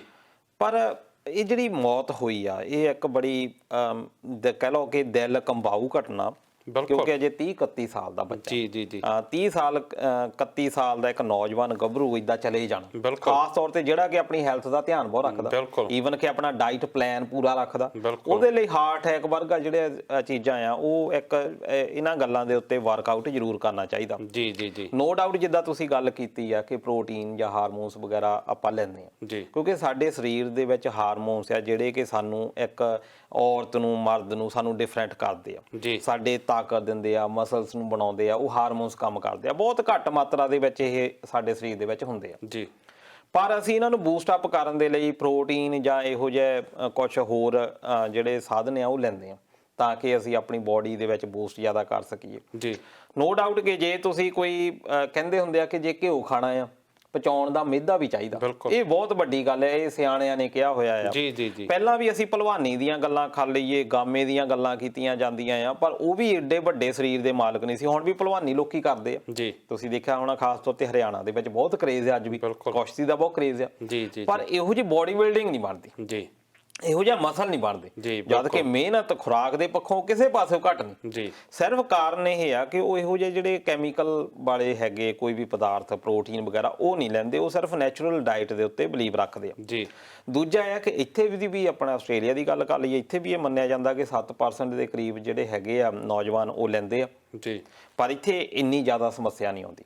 ਉਹਦਾ ਕਾਰਨ ਇਹ ਆ ਕਿ ਇੱਥੇ ਜਿਹੜੇ ਜਿਮ ਵਗੈਰਾ ਵਿੱਚ ਜਾਓ ਤੁਸੀਂ, ਵੈਲ ਕੁਆਲੀਫਾਈਡ ਜਾਂ ਡਾਈਟ ਤੇ ਜਿਹੜਾ ਰੱਖਣ ਵਾਲੇ, ਨੌਲੇਜ ਰੱਖਣ ਵਾਲੇ ਉਹ ਬੰਦੇ ਤੁਹਾਨੂੰ ਹਮੇਸ਼ਾ ਕੁਛ ਨਾ ਕੁਛ ਦਿੰਦੇ ਆ, ਕੁਛ ਨਾ ਕੁਛ ਪਲਾਨ ਦੱਸਦੇ ਆ, ਜਾਂ ਉਹ ਐਜੂਕੇਟਡ ਹੈਗੇ ਆ ਜੀ। ਪਰ ਪੰਜਾਬ ਵਿੱਚ ਸਮੱਸਿਆ ਇਹ ਆ ਕਿ ਜਿਮ ਦੇ ਵਿੱਚ ਲੈ ਲੈਂਦੇ ਆ, ਜਾਂ ਜਿਨ੍ਹਾਂ ਨੇ ਸ਼ਾਪਾਂ ਵੀ ਖੋਲੀਆਂ ਹੋਈਆਂ ਆ ਜੀ, ਉਹ ਵੇਚ ਰਹੇ ਆ, ਪਰ ਉਹਨਾਂ ਨੂੰ ਬੇਸਿਕ ਨੌਲੇਜ ਨਹੀਂ ਹੁੰਦੀ, ਬਿਲਕੁਲ ਉਹਨਾਂ ਦੇ ਕੋਲ ਕੋਈ ਡਿਗਰੀ ਨਹੀਂ ਹੁੰਦੀ, ਉਹਨਾਂ ਨੇ ਕੋਈ ਸਟੱਡੀ ਨਹੀਂ ਕੀਤੀ ਹੁੰਦੀ, ਸੁਣੀਆਂ ਸੁਣਾਈਆਂ ਗੱਲਾਂ ਹੁੰਦੀਆਂ, ਕਿਉਂਕਿ ਹਰ ਸਰੀਰ ਦੇ ਲਈ ਡਿਫਰੈਂਟ ਡਾਈਟ ਜਾਂ ਡਿਫਰੈਂਟ ਇਹ ਜਿਹੜੇ ਸਾਧਨ ਆ ਉਹ ਚਾਹੀਦੇ ਆ ਜੀ। ਹੁਣ ਪਰ ਉਹ ਸਾਰਿਆਂ ਨੂੰ ਇੱਕੋ ਤਰੀਕੇ ਦੇ ਨਾਲ ਦੇ ਦਿੱਤੇ ਜਾਂਦੇ ਆ, ਇਸ ਕਰਕੇ ਇਕੱਲਾ ਇਹੀ ਕੇਸ ਨਹੀਂ ਸਤਨਾਮ ਖੱਟੜਾ, ਇਦੋਂ ਪਹਿਲਾਂ ਬਹੁਤ ਸਾਰੇ ਕਬੱਡੀ ਪਲੇਅਰਾਂ ਦੀ ਮੌਤ ਹੋਈ ਆ ਜਿਹੜੇ ਕਿ ਅਜੇ 30-35 ਸਾਲ ਦੇ ਵਿੱਚ ਸੀ, ਬਿਲਕੁਲ। ਤੇ ਇਸ ਕਰਕੇ ਇਹ ਚਲੋ ਸਤਨਾਮ ਖੱਟੜਾ ਨੋ ਡਾਊਟ ਕਿ ਇੱਕ ਆਈਡੀਅਲ ਸੀ, ਬੜੀ ਦੁਖਾਂਤ ਆ, ਪਰ ਨਾਲ ਦੀ ਨਾਲ ਹੁਣ ਜਿਹੜੇ ਗੱਭਰੂ ਆ ਉਹਨਾਂ ਨੂੰ ਇਸ ਗੱਲ ਦੇ ਉੱਤੇ ਵਰਕਆਊਟ ਜ਼ਰੂਰ ਕਰਨਾ ਚਾਹੀਦਾ ਕਿ ਤੁਸੀਂ ਜੇ ਇਦਾਂ ਦਾ ਕੰਮ ਕਰਦੇ ਆ, ਤੁਹਾਨੂੰ ਪ੍ਰੋਫੈਸ਼ਨਲ ਜਿਹੜੇ ਲੋਕ ਨੇ ਉਹਨਾਂ ਦੇ ਕੋਲੋਂ ਸਲਾਹ ਜ਼ਰੂਰ ਲਓ ਕਿ ਜਿਹੜੀ ਕਿਹੜੀ ਚੀਜ਼ ਆ ਉਹਦੇ ਵਿੱਚ ਕੀ ਹੈਗੀਆਂ, ਕੀ ਸਾਡੇ ਲਈ ਉਹ ਸਾਈਡ ਇਫੈਕਟ ਤਾਂ ਨਹੀਂ ਦੇ ਸਕਦੇ, ਕਿਉਂਕਿ ਇਹਨਾਂ ਚੀਜ਼ਾਂ ਦੇ ਸਾਈਡ ਇਫੈਕਟ ਵੀ ਹੁੰਦੇ, ਇਹ ਨੈਚੁਰਲ ਡਾਈਟ ਨਹੀਂ ਹੁੰਦੀ ਜੀ ਜੀ। ਤੇ ਤੁਸੀਂ ਜਿਹੜੀ ਡਾਈਟ ਲੈ ਰਹੇ ਆ ਕਿ ਅਕੋਰਡਿੰਗ ਟੂ ਦੈਟ ਉਹਦੀ ਜਿਹੜੀ ਐਕਸਰਸਾਈਜ਼ ਉਹ ਤੁਸੀਂ ਕਰ ਸਕਦੇ ਆ ਜੀ। ਇਸ ਕਰਕੇ ਉਹ ਜਿਹੜਾ ਇੱਕ ਪ੍ਰੋਫੈਸ਼ਨਲ ਚੀਜ਼ ਆ ਉਹ ਇਹਦੇ ਵਿੱਚੋਂ ਮਿਸਿੰਗ ਆ, ਉਹ ਜ਼ਰੂਰ ਹੋਣੀ ਚਾਹੀਦੀ ਆ ਤਾਂ ਕਿ ਸਤਨਾਮ ਖੱਟੜਾ ਵਰਗੇ ਜਿਹੜੇ ਲੋਕ ਨੇ ਸਾਡੇ ਸਮਾਜ ਨੂੰ ਲੜੀਂਦੇ ਅੱਜ ਵੀ, ਖਾਸ ਤੌਰ ਤੇ ਜਿਸ ਤਰੀਕੇ ਦੇ ਨਾਲ ਸਾਡੀ ਨੌਜਵਾਨ ਪੀੜ੍ਹੀ ਗੁੰਮਰਾਹ ਹੋ ਰਹੀ ਆ, ਉਸ ਵੇਲੇ ਸਾਨੂੰ ਇਹ ਜ਼ਰੂਰਤ ਹੈ, ਕਿਉਂਕਿ ਜਿਹੜੀ ਪੰਜਾਬ ਨੂੰ ਇਸ ਵੇਲੇ ਨਸ਼ਿਆਂ ਦੀ ਦਲਦਲ ਮੰਨਿਆ ਜਾਂਦਾ, ਪੰਜਾਬ ਦੀ ਜਵਾਨੀ ਜਿੱਥੇ ਨਸ਼ਿਆਂ ਕਰਕੇ ਗਰਕ ਹੋ ਰਹੀ ਆ, ਉੱਥੇ ਸਤਨਾਮ ਖੱਟੜਾ ਵਰਗੇ ਜਿਹੜੇ ਨੌਜਵਾਨ ਆ ਉਹ ਸਾਡੀ ਜਵਾਨੀ ਨੂੰ ਇੱਕ ਵੱਖਰੀ ਦਿਸ਼ਾ ਦਿੰਦੇ ਆ, ਫਿਟਨੈਸ ਲਈ ਮੋਟੀਵੇਟ ਕਰਦੇ ਆ। ਸੋ ਇਹੋ ਜਿਹੇ ਨੌਜਵਾਨਾਂ ਦੀ ਸਾਡੀ ਪੰਜਾਬ ਨੂੰ ਬਹੁਤ ਜ਼ਿਆਦਾ ਲੋੜ ਹੈ, ਬਹੁਤ ਜ਼ਿਆਦਾ ਜ਼ਰੂਰਤ ਹੈ। ਪਰ ਹੁਣ ਇੱਕ ਬਹਿਸ ਜਾਣ ਕੇ ਛੇੜਤੀ ਹੈ ਜੀ ਜੀ ਜੀ। ਹੁਣ ਉਹਦੇ ਲਈ ਕੀ ਹੋਣਾ ਕਿ ਉਹਦੀ ਮੌਤ ਲਈ ਸਿੱਧਾ ਹੀ ਜ਼ਿੰਮੇਵਾਰ ਕਹਿ ਦਿੱਤਾ ਵੀ ਉਹ ਇਹ ਜੀ ਕੰਮ ਨਾ ਕਰੋ, ਤੁਸੀਂ ਇਹ ਨਾ ਕਰੋ। ਉਹਦੇ ਨਾਲ ਕਈ ਬੱਚੇ ਇਦਾਂ ਦੇ ਹੋਣੇ ਆ ਜਿਹੜੇ ਕਿ ਜਿਮ ਦੇ ਵਿੱਚ ਜਾਂਦੇ ਆ ਜਾਂ ਇੱਕ ਸ਼ੌਕੀਨ ਰੱਖਦੇ ਆ, ਜਾਂ ਉਹਨਾਂ ਦੇ ਮਾਂ-ਬਾਪ ਇਹ ਸੋਚ ਸਕਦੇ ਆ ਵੀ ਨਹੀਂ ਇਹ ਜਾਣਗੇ ਤਾਂ ਇਦਾਂ ਦੇ ਕੁਛ ਨਾ ਕੁਛ ਲੈ ਸਕਦੇ, ਉਹ ਹਟਾ ਵੀ ਸਕਦੇ ਆ, ਜਾਂ ਕੁਛ ਮਨੋਬਲ ਵੀ ਡੋਲ ਸਕਦਾ, ਬਿਲਕੁਲ। ਪਰ ਨੋ ਡਾਊਟ ਇਹ ਚੀਜ਼ਾਂ ਹਾਨੀਕਾਰਕ ਆ, ਪਰ ਤੁਹਾਨੂੰ ਜੇ ਬਕਾਇਦਾ ਸਲਾਹ ਮਿਲਦੀ ਆ ਪ੍ਰੋਪਰ ਬੰਦੇ ਦੇ ਕੋਲੋਂ, ਮੈਨੂੰ ਲੱਗਦਾ ਕਿ ਇਹ ਸਹੀ ਆ, ਤੇ ਇਸ ਕਰਕੇ ਤੁਸੀਂ ਸਲਾਹ ਜ਼ਰੂਰ ਲਓ। ਪਰ ਇਹ ਸਤਨਾਮ ਖੱਟੜੇ ਵਰਗੇ ਲੋਕ ਜਿਹੜੇ ਆ, ਖਾਸ ਤੌਰ ਤੇ ਪੰਜਾਬ ਦੇ ਜਿਹੜੇ ਨੌਜਵਾਨ, ਉਹਨਾਂ ਨੂੰ ਬੜੀ ਲੋੜ ਆ, ਖਾਸ ਤੌਰ ਤੇ ਜਿੱਦਾਂ ਨਸ਼ਿਆਂ ਦਾ ਪ੍ਰਕੋਪ ਚੱਲ ਰਿਹਾ ਆ, ਕੈਮੀਕਲ ਜਿਹੜੀਆਂ ਡਰੱਗਸ ਆ ਉਹ ਚੱਲ ਪਏ ਆ, ਉਸ ਵੇਲੇ ਸਾਨੂੰ ਇਹ ਚਾਹੀਦਾ ਕਿ ਅਸੀਂ ਪੰਜਾਬ ਸਰਕਾਰ ਨੂੰ ਵੀ ਚਾਹੀਦਾ ਕਿ ਉਹ ਪ੍ਰੋਫੈਸ਼ਨ ਪ੍ਰੋਵਾਈਡ ਕਰੇ। ਅੱਜ ਤੱਕ ਇਹਨਾਂ ਦੇ ਕੋਈ ਬੰਦਿਸ਼ ਹੈ ਨਹੀਂ, ਜਿੰਨੇ ਵੀ ਇਹ ਪ੍ਰੋਟੀਨ ਵਗੈਰਾ ਜਾਂ ਸਪਲੀਮੈਂਟ ਜਿਹੜੇ ਵੇਚਦੇ ਆ ਉਹਨਾਂ ਦੇ ਉੱਤੇ ਕੋਈ ਪ੍ਰਬੰਧ ਹੀ ਹੈ ਨਹੀਂ, ਕੋਈ ਸੰਸਥਾ ਮੈਨੂੰ ਲੱਗਦੀ ਨਹੀਂ ਕਿ ਉਹਨਾਂ ਦੇ ਉੱਤੇ ਕੋਈ ਦੇਖ ਰਹੀ ਆ ਜਿਹੜੀ ਕਿ ਉਹਦੇ ਉੱਤੇ ਕਾਬੂ ਕੀਤਾ ਜਾ ਸਕੇ। ਜਾਂ ਜਿਮ ਖੋਲਣ ਤੁਸੀਂ ਖੋਲ ਲੈਂਦੇ ਆ, ਪਰ ਉਹ ਇੰਸਟ੍ਰਕਟਰ ਕਿੰਨਾ ਕੁ ਕੁਆਲੀਫਾਈਡ ਹੈ ਉਹਦੇ ਬਾਰੇ ਅਜੇ ਗੱਲਬਾਤ ਹੈ ਨਹੀਂ। ਘੱਟੋ ਘੱਟ 1 ਜਾਂ 2 ਇੰਸਟ੍ਰਕਟਰ ਜਿਹੜੇ ਆ ਉਹ ਜ਼ਰੂਰ ਹੋਣ, ਜਿਹੜੇ ਕਿ ਉਹਦੀ ਬੋਡੀ ਦਾ ਮੁਆਇਨਾ ਕਰਨ, ਤਾਂ ਕਿ ਉਹ ਦੇਖਣ, ਤਾਂ ਕਿ ਇਹਨੂੰ ਇਹ ਮੌਤ ਨੂੰ ਇਦਾਂ ਨਾ ਲਿਆ ਜਾਵੇ ਕਿ ਬੋਡੀ ਬਿਲਡਿੰਗ ਜਿਹੜੀ ਆ ਉਹ ਜਾਨਲੇਵਾ ਹੁੰਦੀ ਹੈ। ਬਿਲਕੁਲ। ਸੋ ਇੱਕ ਵਾਰ ਫਿਰ ਜਿਹੜੇ ਸਾਡਾ ਕਹਿਣਾ, ਸਾਡਾ ਮੰਨਣਾ ਇਹੀ ਕਿ ਜਿਹੜੇ ਸਤਨਾਮ ਖੱਟਰੇ ਵਰਗੇ ਨੌਜਵਾਨ ਆ, ਇਹ ਪੰਜਾਬ ਦੀ ਜਵਾਨੀ ਲਈ, ਪੰਜਾਬ ਲਈ ਬਹੁਤ ਲੋੜੀਂਦਾ ਨੇ। ਸੋ ਪਰ ਇਸ ਨੌਜਵਾਨ ਦਾ ਇਸ ਤਰ੍ਹਾਂ ਅਚਾਨਕ ਤੁਰ ਜਾਣਾ, ਇਹਦੇ ਲਈ ਜਿਹੜਾ ਇੰਡੋਸ ਟੀਵੀ ਦਾ ਪੂਰਾ ਅਦਾਰਾ ਆ ਉਹ ਉਹਨਾਂ ਨੂੰ ਸ਼ਰਧਾ ਦੇ ਫੁੱਲ ਭੇਂਟ ਕਰਦਾ। ਦਲਜੀਤ ਜੀ, ਇੱਥੇ ਮੈਂ ਟਿੱਪਣੀਆਂ ਦੀ ਗੱਲ ਕਰਨੀ ਚਾਹੂੰਗਾ। ਆਪਾਂ ਵਿਵੇਕ ਹੁਣਾਂ ਦੀ ਜਲੰਧਰ ਤੋਂ ਗੱਲ ਕਰ ਰਹੇ ਸੀਗੇ, ਉਹਨਾਂ ਬਾਰੇ ਹਰਦੀਪ ਸਿੰਘ ਵਿਰਦੀ ਹੁਣਾਂ ਦਾ ਆਇਆ ਆ ਟਿੱਪਣੀ ਆਈ ਆ, ਉਹਨਾਂ ਨੂੰ ਕਹਿ ਰਹੇ ਕਿ ਉਹਨਾਂ ਦੀ ਜਿਹੜੀ ਉਹਨਾਂ ਨੂੰ ਸਲੂਟ ਕਰ ਰਹੇ ਆ ਉਹ। ਆਰਜੇ ਯੋਗੇਸ਼ ਗੁਰਨਾ ਹੁਣੀ ਕਹਿ ਰਹੇ ਆ ਉਹ ਵੀ ਪ੍ਰੋਗਰਾਮ ਨੂੰ ਪਸੰਦ ਕਰ ਰਹੇ ਆ, ਨਾਲ ਦੀ ਨਾਲ ਜਗਤਾਰ ਸਿੰਘ ਹੁਣੀ ਵੀ ਪ੍ਰੋਗਰਾਮ ਨੂੰ ਪਸੰਦ ਕਰ ਰਹੇ। ਸੋ ਜਿੰਨੀਆਂ ਵੀ ਟਿੱਪਣੀਆਂ ਆਈਆਂ ਉਹਨਾਂ ਦੇ ਬਹੁਤ ਬਹੁਤ ਧੰਨਵਾਦ ਤੁਹਾਡਾ ਦੋਸਤੋ। ਦਲਜੀਤ ਜੀ, ਨਾਲ ਦੀ ਨਾਲ ਜਗਤਾਰ ਸਿੰਘ ਹੁਣਾਂ ਦੀ ਟਿੱਪਣੀ ਆਈ, ਉਹ ਸਿਡਨੀ ਦੇ ਵਿੱਚ ਇੱਕ ਲੜਾਈ ਹੋਈ ਆ ਪਿੱਛੇ ਜੇ, ਉਹਦੀ ਵੀਡੀਓ ਵੀ ਕਾਫੀ ਵਾਇਰਲ ਹੋਈ ਆ, ਪੂਰੇ ਵਿਸ਼ਵ ਪੱਧਰ ਤੇ ਉਹਦੀ ਜਿਹੜੀ ਨਖੇਦੀ ਹੋਈ ਆ, ਉਹਨਾਂ ਉੱਪਰ ਗੱਲ ਕਰਨੀ ਚਾਹੁੰਦੇ ਆ। ਅਸਲ ਵਿੱਚ ਇਹ ਨੌਜਵਾਨ ਕਈ ਵਾਰੀ ਕੀ ਹੁੰਦੇ ਆ, ਵਿਦੇਸ਼ਾਂ ਦੇ ਵਿੱਚ ਜਾਂਦੇ ਆ, ਅਸੀਂ ਪਹਿਲਾਂ ਵੀ ਇਹ ਗੱਲ ਕੀਤੀ ਕਈ ਵਾਰੀ ਜੀ। ਵੈਸੇ ਮੈਂ ਇਹ ਗੱਲ ਕਰਨੀ ਨਹੀਂ ਸੀ ਚਾਹੁੰਦਾ, ਪਿਛਲੇ ਵੀਕ ਵੀ ਸਾਨੂੰ ਦਰਸ਼ਕ ਨੇ ਕਿਹਾ ਸੀ ਕਿ ਇਹਦੇ ਬਾਰੇ ਗੱਲ ਕੀਤੀ ਜਾਵੇ। ਜੀ ਜੀ ਜੀ ਜੀ। ਪਰ ਅਸੀਂ ਗੱਲ ਇਹ ਆ ਕਿ ਇਹ ਸਾਡੇ ਬਹੁਤਾ ਵੱਡਾ ਹੈ ਨਹੀਂ ਮੁੱਦਾ, ਜਿੱਦਾਂ ਦਾ ਮੁੱਦਾ ਇਹ ਕੈਨੇਡਾ ਦੇ ਵਿੱਚ ਹੈਗਾ। ਇਹ ਘਟਨਾ ਪਹਿਲਾਂ ਵੀ ਹੁੰਦੀਆਂ ਰਹੀਆਂ, ਹੈਰਿਸ ਪਾਰਕ ਖਾਸ ਤੌਰ ਤੇ ਸਿਡਨੀ ਦੇ ਵਿੱਚ ਇਸ ਗੱਲ ਲਈ ਮਸ਼ਹੂਰ ਆ। 2007-8 ਦੇ ਵਿੱਚ ਵੀ ਇਹੋ ਜਿਹੀਆਂ ਵਾਰਤਾਲਾਪ ਹੁੰਦੇ ਰਹੇ ਆ। ਈਵਨ ਕਿ ਜਿਹੜਾ ਟਾਈਮ ਪਾਉਣ ਵਾਲਾ ਕੰਮ ਆ ਇਹ ਮੈਲਬੌਰਨ ਵਿੱਚ ਵੀ ਹੁੰਦਾ ਰਿਹਾ। ਇੱਕ ਐਡੀਲੇਡ ਤੋਂ ਮੁੰਡਾ ਹੁੰਦਾ ਸੀ, ਉਹ ਮੈਲਬੌਰਨ ਆਉਂਦਾ ਹੁੰਦਾ ਸੀ ਟਾਈਮ ਪਾਉਣ, ਤੇ ਕਾਫੀ 2-3 ਸਾਲ ਪਹਿਲਾਂ ਕਾਫੀ ਚੱਲਿਆ ਇਹ ਮੁੱਦਾ। ਅਸੀਂ ਉੱਥੋਂ ਇੰਡੀਆ ਤੋਂ ਆਉਂਦੇ ਆ, ਉਹ ਇੱਕ ਭਾਵਨਾ ਉਹੀ ਹੁੰਦੀ ਆ ਕਿ ਜੋ ਅਸੀਂ ਕਾਲਜ ਦੇ ਵਿੱਚ ਕਰਦੇ ਆ। ਪਰ ਅਸੀਂ ਇਹ ਗੱਲ ਭੁੱਲ ਜਾਂਦੇ ਆ ਕਿ ਜਦੋਂ ਅਸੀਂ ਇੱਥੇ ਤੁਰਦੇ ਆ ਤਾਂ ਸਾਨੂੰ ਦੇਖ ਕੇ ਮੈਂ ਨਹੀਂ ਤੁਰਿਆ ਜਾਂਦਾ, ਮੇਰਾ ਦੇਸ਼ ਤੁਰਿਆ ਜਾਂਦਾ, ਜਾਂ ਮੇਰਾ ਨਾਲ ਧਰਮ ਤੁਰਿਆ ਜਾਂਦਾ। ਇਸ ਕਰਕੇ ਸਾਨੂੰ ਬੜਾ ਕੇਅਰਫੁਲ ਰਹਿਣ ਦੀ ਲੋੜ ਆ, ਖਾਸ ਤੌਰ ਤੇ ਸਾਡੀਆਂ ਜਿਹੜੀਆਂ ਇਹ ਕੰਟਰੀਜ਼ ਹੈਗੀਆਂ, ਜਿਹੜੀਆਂ ਸਾਡੀਆਂ ਜਨਮ ਭੂਮੀ ਨਹੀਂ ਆਪਾਂ ਕਹਿ ਸਕਦੇ, ਕਰਮ ਭੂਮੀ ਆ। ਕਰਮ ਭੂਮੀ ਦੇ ਉੱਤੇ ਸਾਨੂੰ ਬਹੁਤ ਜ਼ਿਆਦਾ ਰਿਸਪੌਂਸੀਬਲ ਰਹਿਣਾ ਪੈਣਾ ਆਉਣ ਵਾਲੀਆਂ ਜਨਰੇਸ਼ਨਸ ਦੇ ਲਈ ਵੀ। ਇਹਦੇ ਵਿੱਚ ਵੀ ਇਹ ਬਣਾ ਤਾਂ ਵੈਸੇ ਦਿੱਤਾ ਗਿਆ ਕਿ ਧਾਰਮਿਕ ਤੌਰ ਦੇ ਉੱਤੇ ਇਹ ਗੱਲ ਸ਼ੁਰੂ ਹੋਈ ਆ, ਕਿਸੇ ਨੇ ਖਾਲਿਸਤਾਨ ਦੇ ਖਿਲਾਫ ਗੱਲ ਕਰ ਦਿੱਤੀ, ਉਸ ਤੋਂ ਬਾਅਦ ਇਹ ਮੁੱਦਾ ਬਣ ਗਿਆ ਪੰਜਾਬ ਦਾ ਤੇ ਹਰਿਆਣੇ ਦਾ। ਤੇ ਉਹ ਜਿਹੜਾ ਮੁੱਦਾ ਆ ਪੰਜਾਬ ਹਰਿਆਣੇ ਦਾ, ਵੈਸੇ ਤਾਂ ਉਹ ਗੱਲ ਇੰਡੀਆ ਦੇ ਵਿੱਚ ਚੱਲਦੀ ਆ ਕਿ ਅਸੀਂ ਤੁਹਾਨੂੰ ਪਾਣੀ ਨਹੀਂ ਦੇਣਾ। ਤੇ ਮੈਂ ਇੱਕ ਥੋੜੀ ਜਿਹੀ, ਚਲੋ ਗੱਲ ਤਾਂ ਵੈਸੇ ਇਹ ਹੈਗੀ ਥੋੜੀ ਜਿਹੀ ਹਟਵੀਂ, ਪਰ ਇਹ ਹੈ ਕਿ ਇੱਕ ਵਾਰੀ ਏਦਾਂ ਹੀ ਕਵੀ ਸੰਮੇਲਨ ਹੋਇਆ ਸੀ ਤੇ ਜਗਤਾਰ ਗਿੱਲ ਜੀ ਹੁਣਾਂ ਦੇ ਲਈ ਮੈਂ ਸਮਰਪਿਤ ਕਰ ਦਿੰਦਾ। ਕਵੀ ਦਰਬਾਰ ਹੋਇਆ ਸੀ ਤੇ ਉਹਦੇ ਵਿੱਚ ਵੀ ਕੀ ਹੁੰਦਾ ਕਿ ਇੱਕ ਅੰਦਰ ਜੁੜਿਆ ਹੋਇਆ ਇੱਕ ਜ਼ਹਿਰ ਜਿਹੜੀ ਕਿ ਲੀਡਰਾਂ ਨੇ ਭਰ ਦਿੱਤੀ। ਅਸੀਂ ਇੱਕੋ ਹੀ ਸੀ, ਅਸੀਂ ਪੰਜਾਬ ਜਿਹੜਾ ਇੱਕ ਸੀ, ਸਾਡਾ ਪਾਕਿਸਤਾਨ ਅੱਜ ਬਣਾ ਦਿੱਤਾ। ਅਸੀਂ ਪੰਜਾਬੀਆਂ ਦੇ ਪਾਕਿਸਤਾਨੀ ਕਹਿ ਕੇ ਉਹਨਾਂ ਨੂੰ ਨਫ਼ਰਤ ਕਰੀ ਜਾਂਦੇ ਹਾਂ, ਜਦ ਕਿ ਸਾਡੇ ਉਹ ਗੁਆਂਢ ਦੇ ਵਿੱਚ ਰਹਿਣ ਵਾਲੇ ਆ। ਲਾਹੌਰ ਸਾਡੀ ਰਾਜਧਾਨੀ ਸੀ, ਅਸੀਂ ਉਹਨਾਂ ਨੂੰ ਪੰਜਾਬੀ ਨਹੀਂ ਮੰਨਦੇ, ਅਸੀਂ ਪਾਕਿਸਤਾਨੀ ਮੋਰੇ ਐਡਜੈਕਟਿਵ ਲਾਉਂਦੇ ਆ, ਵਿਸ਼ੇਸ਼ਣ ਲਾਉਂਦੇ ਆ, ਪਾਕਿਸਤਾਨੀ ਪੰਜਾਬੀ। ਇਦਾਂ ਹੀ ਅਸੀਂ ਹਰਿਆਣੇ ਦੇ ਹੈਗੇ ਤਾਂ ਪੰਜਾਬੀ ਆ ਉਹ। ਅੱਜ ਤੱਕ ਉਹਨਾਂ ਤੋਂ ਵਿਚਾਰਿਆਂ ਤੋਂ ਅਸੀਂ ਲਿਖਣ ਵਾਲੀ ਲਿਪੀ ਵੀ ਖੋਲੀ, ਉਹ ਤਾਂ ਲਿਖਦੇ ਵੀ ਅੱਜ ਕੱਲ੍ਹ ਹਿੰਦੀ ਦੇ ਵਿੱਚ ਆ। ਇਸ ਕਰਕੇ ਉਹਨਾਂ ਦੇ ਨਾਲ ਵੀ ਧੱਕਾ ਹੋਇਆ ਆ, ਇਦਾਂ ਦੀ ਗੱਲ ਨਹੀਂ, ਪਰ ਇਹ ਸਾਜ਼ਿਸ਼ਾਂ ਆ। ਉਹ ਕਵੀ ਦਰਬਾਰ ਦੇ ਵਿੱਚ ਵੀ ਉਹ ਜਿਹੜੇ ਕਵੀ ਸਾਹਿਬ ਸੀ ਉਹ ਪਹਿਲਾਂ ਹਰਿਆਣੇ ਵਾਲਾ ਗਿਆ। ਉਹ ਕਾਰਨ ਕਵੀ ਜਿਹੜੇ ਹੁੰਦੇ ਆ ਵੀ ਗੁੱਬ ਗੁਲਾਬ ਬਹੁਤ ਕੱਢਦੇ ਹੁੰਦੇ ਆ, ਅਸਲ ਦੇ ਵਿੱਚ ਇਹਨਾਂ ਦੇ ਜੋ ਮਨ ਚ ਹੁੰਦਾ ਉਹ ਫਿਰ ਲਿਖ ਦਿੰਦੇ ਆ। ਉਹ ਫਿਰ ਕਹਿੰਦਾ ਆ ਹਰਿਆਣੇ ਵਾਲਾ ਵੀ ਚੰਡੀਗੜ੍ਹ ਹਮਾਰੋ ਸਾ ਸਾਰੋ ਕਾ ਸਾਰੋ ਸਾ, ਉਹ ਜਾਨੀ ਕਵਿਤਾ ਦੇ ਵਿੱਚ ਇਹ ਗੱਲ ਕੀਤੀ ਆ ਵੀ ਚੰਡੀਗੜ੍ਹ ਦਿਲ ਦੀ ਗੱਲ ਕਵਿਤਾ ਚ ਕਹਿ ਗਿਆ ਕਵਿਤਾ ਦੇ ਵਿੱਚ। ਫਿਰ ਉਹ ਪੰਜਾਬੀ ਨੇ ਵੀ ਥੋੜਾ ਜਿਹਾ ਮਾਈਂਡ ਕੀਤਾ ਵੀ ਇਹ ਹਰਿਆਣਾ ਪੰਜਾਬ ਦੀ ਜਿਹੜਾ ਚੰਡੀਗੜ੍ਹ ਹੈ ਉਹਦਾ ਪੰਜਾਬ ਦਾ।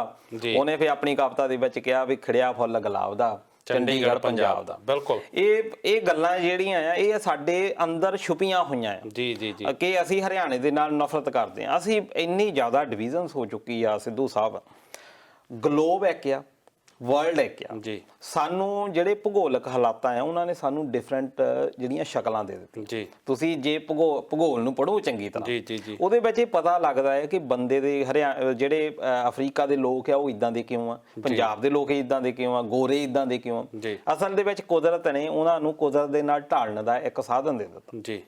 ਹੁਣ ਫਿਰ ਉਹ ਇੱਕ ਸੀ ਅਸੀਂ ਕੋਈ, ਪਰ ਅਸੀਂ ਕੀ ਕੀਤਾ, ਪਹਿਲਾਂ ਉਹਨੂੰ ਵੰਡਿਆ ਦੇਸ਼ਾਂ ਦੇ ਆਧਾਰ ਦੇ ਉੱਤੇ ਜੀ, ਫਿਰ ਦੇਸ਼ਾਂ ਤੋਂ ਬਾਅਦ ਅਸੀਂ ਉਹਨਾਂ ਨੂੰ ਧਰਮਾਂ ਦੇ ਆਧਾਰ ਤੇ ਵੰਡਿਆ, ਫਿਰ ਅਸੀਂ ਸਟੇਟਾਂ ਦੇ ਆਧਾਰ ਤੇ ਵੰਡਿਆ, ਫਿਰ ਅਸੀਂ ਭਾਸ਼ਾ ਦੇ ਆਧਾਰ ਦੇ ਉੱਤੇ, ਫਿਰ ਅਸੀਂ ਜਾਤਾਂ ਪਾਤਾਂ ਦੇ ਆਧਾਰ ਦੇ ਉੱਤੇ, ਫਿਰ ਉਹ ਤੋਂ ਗਾਹਾਂ ਵੀ ਗੋਤਾਂ ਦੇ ਆਧਾਰ ਦੇ ਉੱਤੇ। ਜੀ, ਕਹਿਣ ਦਾ ਮਤਲਬ ਕੀ ਹੈ ਕਿ ਅਸੀਂ ਇੱਕ ਗਲੀ ਦੇ ਵਿੱਚ ਵੀ ਇਕੱਠੇ ਨਹੀਂ, ਬਿਲਕੁਲ ਇੱਕ ਗਲੀ ਦੇ ਵਿੱਚ ਵੀ ਅਸੀਂ ਗੁਆਂਢੀ ਵੀ ਇਕੱਠੇ ਜੀ, ਨਹੀਂ, ਜੀ। ਸਾਡੀ ਡਿਵੀਜ਼ਨ ਹੋਈ ਹੋ ਜੀ, ਪਰ ਸਾਨੂੰ ਇਹ ਗੱਲਾਂ ਛੱਡਣੀਆਂ ਪੈਣੀਆਂ। ਹੁਣ ਇਹਦੇ ਵਿੱਚ ਕੀ ਆ, ਬਹੁਤ ਸਾਰੇ ਲੋਕਾਂ ਦਾ ਭਵਿੱਖ ਵੀ ਇਹ ਚ ਖਰਾਬ ਹੋਣਾ, ਜੀ। ਬਹੁਤ ਸਾਰੇ ਬੱਚੇ ਇਦਾਂ ਦੇ ਕਿਉਂਕਿ ਹੋਣੇ। ਆਪਾਂ ਪਿਛਲੇ ਹਫਤੇ ਵੀ ਦਲਜੀਤ ਜੀ ਗੱਲ ਕੀਤੀ ਸੀ, ਜਦੋਂ ਕੁੱਕਰਾਂ ਵਾਲੀ ਵੀਡੀਓ ਆਈ ਸੀ, ਕਿ ਆਪਾਂ ਗੱਲ ਇਹ ਕੀਤੀ ਸੀ ਕਿ ਇੱਥੋਂ ਦੇ ਦੇਸ਼ਾਂ 'ਚ ਜਿਹੜੇ ਵਿਦੇਸ਼ਾਂ 'ਚ ਤੇ ਸਾਡੇ ਭਾਰਤ ਦੇਸ਼ ਮਹਾਨ 'ਚ ਬਹੁਤ ਜ਼ਿਆਦਾ ਫਰਕ ਆ। ਸਾਨੂੰ ਜਦੋਂ ਇੱਥੇ ਦੇ ਹਿਸਾਬ ਨਾਲ ਢਲਣਾ ਪੈਣਾ, ਜਦੋਂ ਅਸੀਂ ਇੱਥੇ ਆ ਕੇ ਰਹਿੰਦੇ ਹਾਂ ਸਾਨੂੰ ਇੱਥੋਂ ਦੇ ਹਿਸਾਬ ਨਾਲ ਢਲਣਾ ਪੈਣਾ। ਸੋ ਜਿਹੜੀਆਂ ਸਾਨੂੰ ਮਾੜੀਆਂ ਆਦਤਾਂ ਆ ਉਹ ਸ਼ਾਇਦ ਜਿਹੜਾ ਦਿੱਲੀ 에ਅਰਪੋਰਟ ਹੈ ਉੱਥੇ ਹੀ ਛੱਡ ਕੇ ਆਉਣੀਆਂ ਪੈਂਦੀਆਂ, ਪਰ ਕਿਤੇ ਨਾ ਕਿਤੇ ਸਾਡੇ ਵਿੱਚੋਂ ਜਿਹੜੇ ਕੁਝ ਵਿਅਕਤੀ ਆ ਉਹ ਜਿਹੜੀਆਂ ਮਾੜੀਆਂ ਆਦਤਾਂ ਆਪਣੇ ਨਾਲ ਲੈ ਆਉਂਦੇ ਆ।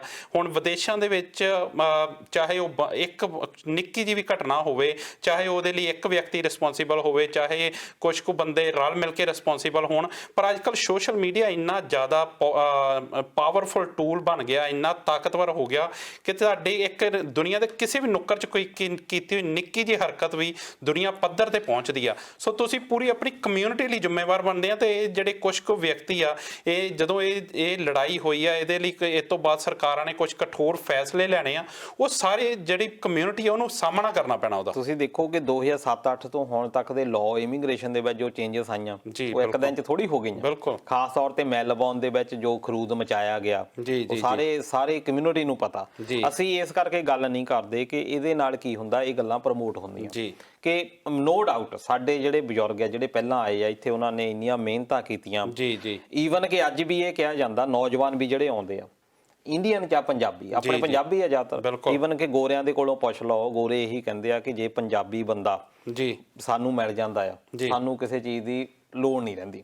ਬਹੁਤ ਸਾਰੇ ਗੋਰਿਆਂ ਨੇ ਮੈਨੂੰ ਇਹ ਕਿਹਾ, ਜਾਨੀ ਕਦੀ ਜੌਬ ਦੇ ਲਈ ਪੁੱਛਿਆ ਬਈ ਤੇਰੇ ਕੋਲ ਕੋਈ ਬੰਦਾ ਜਾਣਦਾ, ਤੇ ਸਾਨੂੰ ਪੰਜਾਬੀ ਚਾਹੀਦਾ। ਬਹੁਤ ਸਾਰੇ ਗੋਰਿਆਂ ਨੇ ਮੈਨੂੰ ਇਦਾਂ ਕਿਹਾ ਵੀ ਤੇਰੀ ਨਿਗਾਹ ਦੇ ਵਿੱਚ ਕੋਈ ਹੋਵੇ, ਕਿਉਂਕਿ ਉਹੀ ਗੱਲ, ਇੱਕ ਜਿਹੜਾ ਬੰਦਾ ਆ ਉਹ ਆਪਣੀ ਪੂਰੀ ਕਮਿਊਨਿਟੀ ਲਈ ਐਗਜ਼ਾਮਪਲ ਸੈੱਟ ਕਰਦਾ। ਜੇਕਰ ਕੋਈ ਬੰਦਾ ਚੰਗਾ ਕੰਮ ਕਰਦਾ, ਪਿੱਛੇ ਜੇ ਨਿਊਜ਼ੀਲੈਂਡ ਤੋਂ ਵੀ ਇੱਕ ਨੌਜਵਾਨ ਸੀ ਜਿਹਨੇ ਆਪਣੀ ਪੱਗ ਲਾ ਕੇ ਇੱਕ ਬੱਚੀ ਦੀ ਜਾਨ ਬਚਾਈ ਸੀ, ਤੇ ਉਹ ਪੂਰਾ ਜਿਹੜਾ ਇੰਟਰਨੈਸ਼ਨਲ ਮੀਡੀਆ ਉਹਨੂੰ ਕਵਰ ਕੀਤਾ ਸੀ ਉਹਨੇ। ਉਹ ਐਗਜ਼ਾਮਪਲਾਂ ਸੈੱਟ ਹੁੰਦੀਆਂ, ਉਹ ਤੁਸੀਂ ਕਮਿਊਨਿਟੀ ਤੋਂ ਪਛਾਣੇ ਜਾਂਦੇ ਆ। ਸੋ ਜੇਕਰ ਚੰਗੀ ਚੀਜ਼ ਹੁੰਦੀ ਆ ਉਹ ਵੀ ਕਮਿਊਨਿਟੀ ਨਾਲ ਜੋੜੀ ਜਾਂਦੀ, ਉਹ ਵੀ ਗੋਰੇ ਵੇਖਦੇ ਆ। ਜੇਕਰ ਮਾੜੀ ਚੀਜ਼ ਹੁੰਦੀ ਤੇ ਉਹ ਵੀ ਸਾਰੀ ਕਮਿਊਨਿਟੀ ਦੇ ਲਾ ਕੇ ਵੇਖੀ ਜਾਂਦੀ। ਬਿਲਕੁਲ। ਬਾਕੀ ਤੁਸੀਂ ਗੱਲ ਕੀਤੀ ਕਿ ਸੋਸ਼ਲ ਮੀਡੀਆ ਕਿੱਦਾਂ ਦੀ ਭੂਮਿਕਾ ਨਿਭਾਉਂਦਾ। ਜੀ, ਕੱਲੇ ਪੰਜਾਬੀ ਨਹੀਂ ਇਹਦੇ ਆਪਾਂ ਵਿਕਟਮ ਹੈਗੇ। ਜੀ, ਅੱਜ ਤੁਸੀਂ ਸਵੀਡਨ ਦੀ ਗੱਲ ਕਰ ਲਓ, ਸਵੀਡਨ ਸਾਰਾ ਜਲਦਾ ਪਿਆ। ਜੀ, ਬਿਲਕੁਲ। ਨਾਲੋਂ ਜ਼ਿਆਦਾ ਜਨਤਾ ਜਿਹੜੀ ਉੱਥੇ ਜਲ ਰਹੀ, ਕਾਰਨ ਉਹਦਾ ਕੀ ਹੈ ਕਿ ਕਿਸੇ ਇੱਕ ਨੇ ਏਦਾਂ ਹੀ ਜਨਤਾ ਭੜਕਾ ਦਿੱਤੀ, ਕੁਰਾਨ ਸ਼ਰੀਫ ਨੂੰ ਜਲਾਇਆ ਗਿਆ।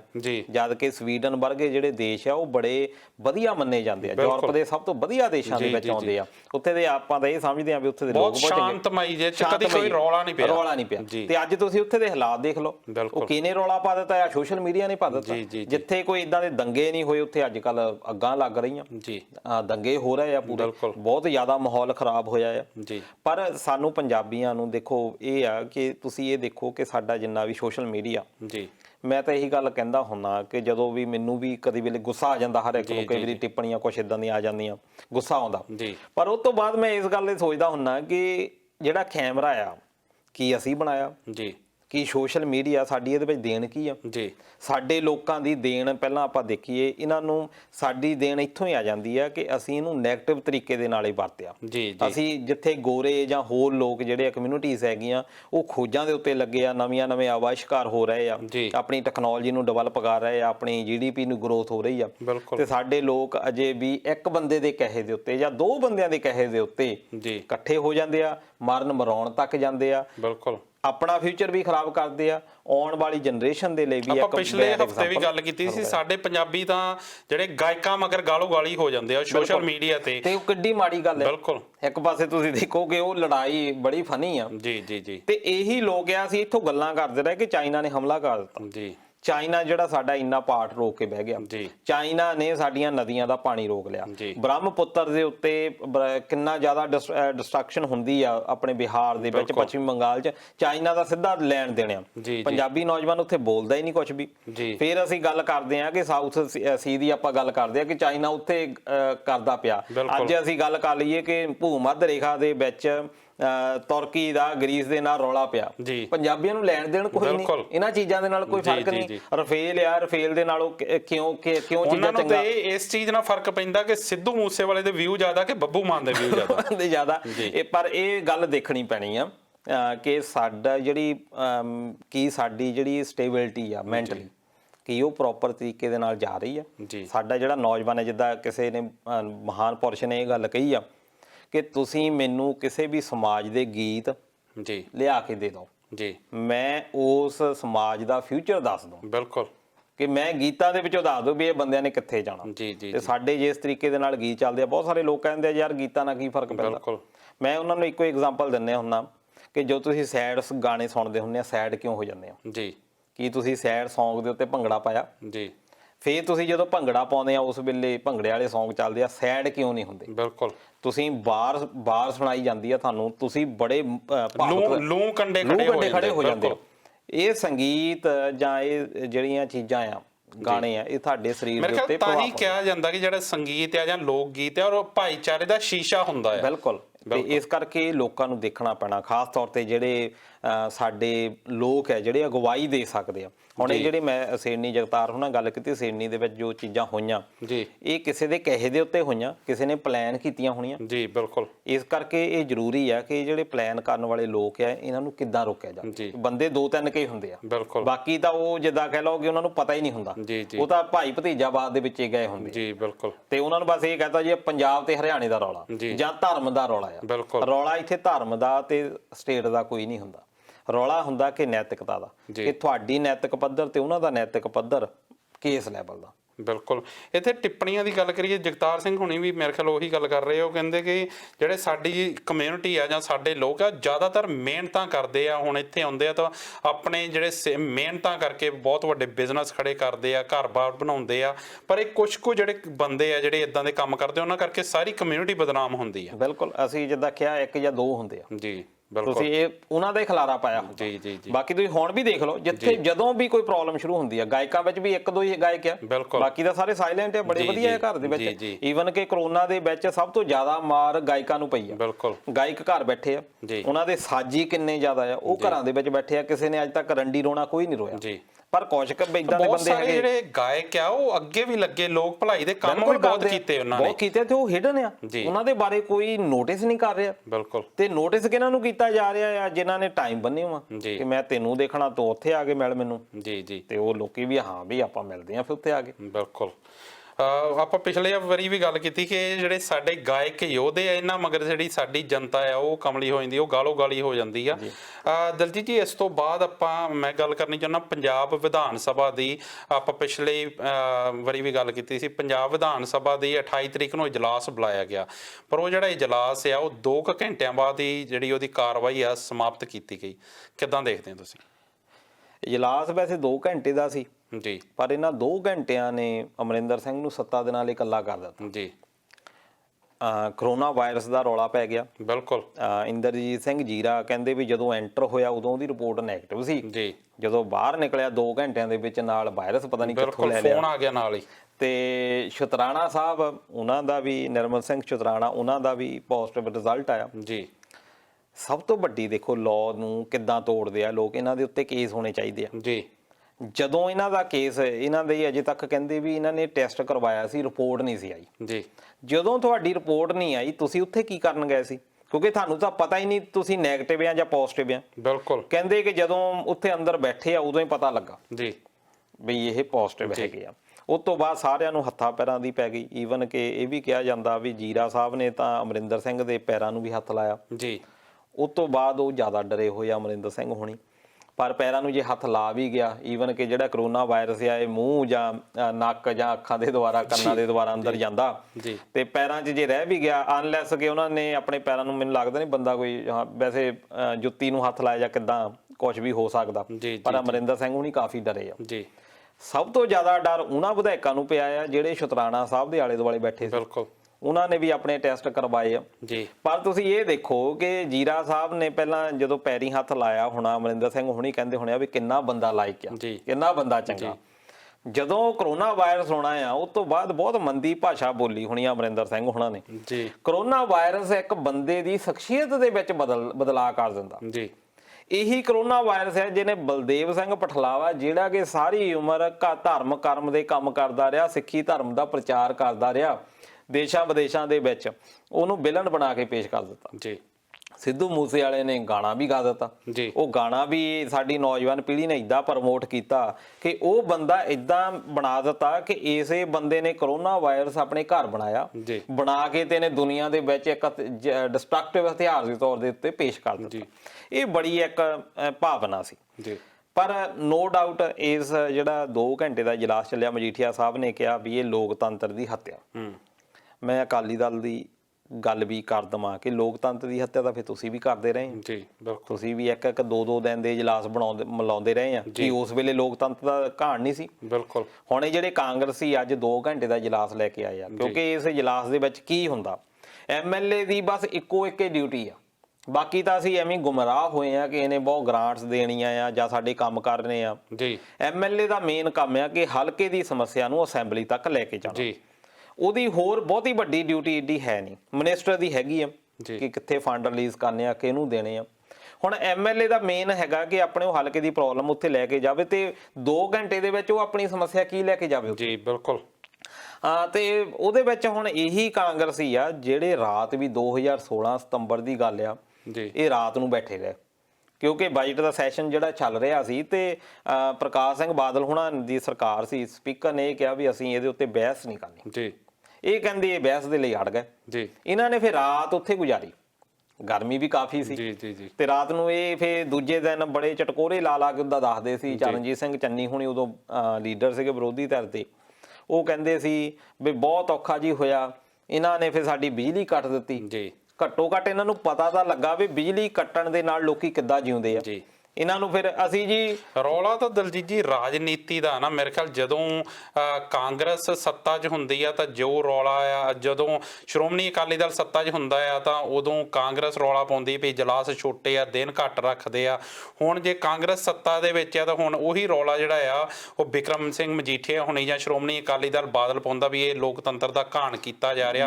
ਮੇਰੇ ਖਿਆਲ ਬਿਆਨ ਉਹੀ ਰਹਿੰਦੇ ਆ, ਸਿਰਫ ਮੂੰਹ ਬਦਲਦੇ ਆ। ਨਹੀਂ, ਮੂੰਹ ਉਸ ਵੇਲੇ ਉਹਨਾਂ ਨੂੰ, ਮੈਂ ਜਿਹੜੀ ਗੱਲ ਕਰ ਰਿਹਾ ਕਿ ਉਸ ਵੇਲੇ ਉਹਨਾਂ ਨੂੰ ਪਤਾ ਲੱਗਾ ਰਿਹਾ ਕਿ ਬਿਜਲੀ ਤੋਂ ਬਿਨਾ ਆਮ ਜਨਤਾ ਕਿੱਦਾਂ ਰਹਿੰਦੀ ਆ ਜੀ। ਫਿਰ ਆਪਣੇ ਜਿਹੜੇ ਆਸ਼ੂ ਸਾਹਿਬ ਆ, ਮੇਰੇ ਖਿਆਲ ਨਾਲ ਜਿਹੜੇ ਸਾਡੇ ਮੰਤਰੀਆਂ ਦਾ ਜਿਹੜਾ ਚੰਮ ਆ ਮੋਟਾ, ਉਹ ਉਦੋਂ ਘੰਟੇ ਕੁ ਲਈ ਅਸਰ ਹੋਇਆ ਹੋਣਾ ਜਾਂ ਉਹ ਰਾਤ ਔਖੀ ਸੌਖੀ ਕੱਟੀ ਹੋਣੀ, ਜਦੋਂ ਅਗਲੇ ਦਿਨ ਨਿਕਲੇ ਹੋਣੇ ਉਹਨਾਂ ਨੂੰ ਭੁੱਲ ਜਾਂਦਾ ਵੀ ਸਾਡੇ ਲੋਕ ਕਿੱਦਾਂ ਰਹਿੰਦੇ ਆ। ਜੇਕਰ ਮੇਰੇ ਖਿਆਲ ਜੇ ਯਾਦ ਰੱਖਦੇ ਹੁਣ ਲੋਕਾਂ ਦੀਆਂ ਜਿਹੜੀਆਂ ਪ੍ਰੋਬਲਮਸ ਨੂੰ ਵੇਖਦੇ ਹੋਣ ਤੇ ਬਹੁਤ ਸਾਰੇ ਮਸਲੇ ਹੱਲ ਹੋ ਜਾਣ।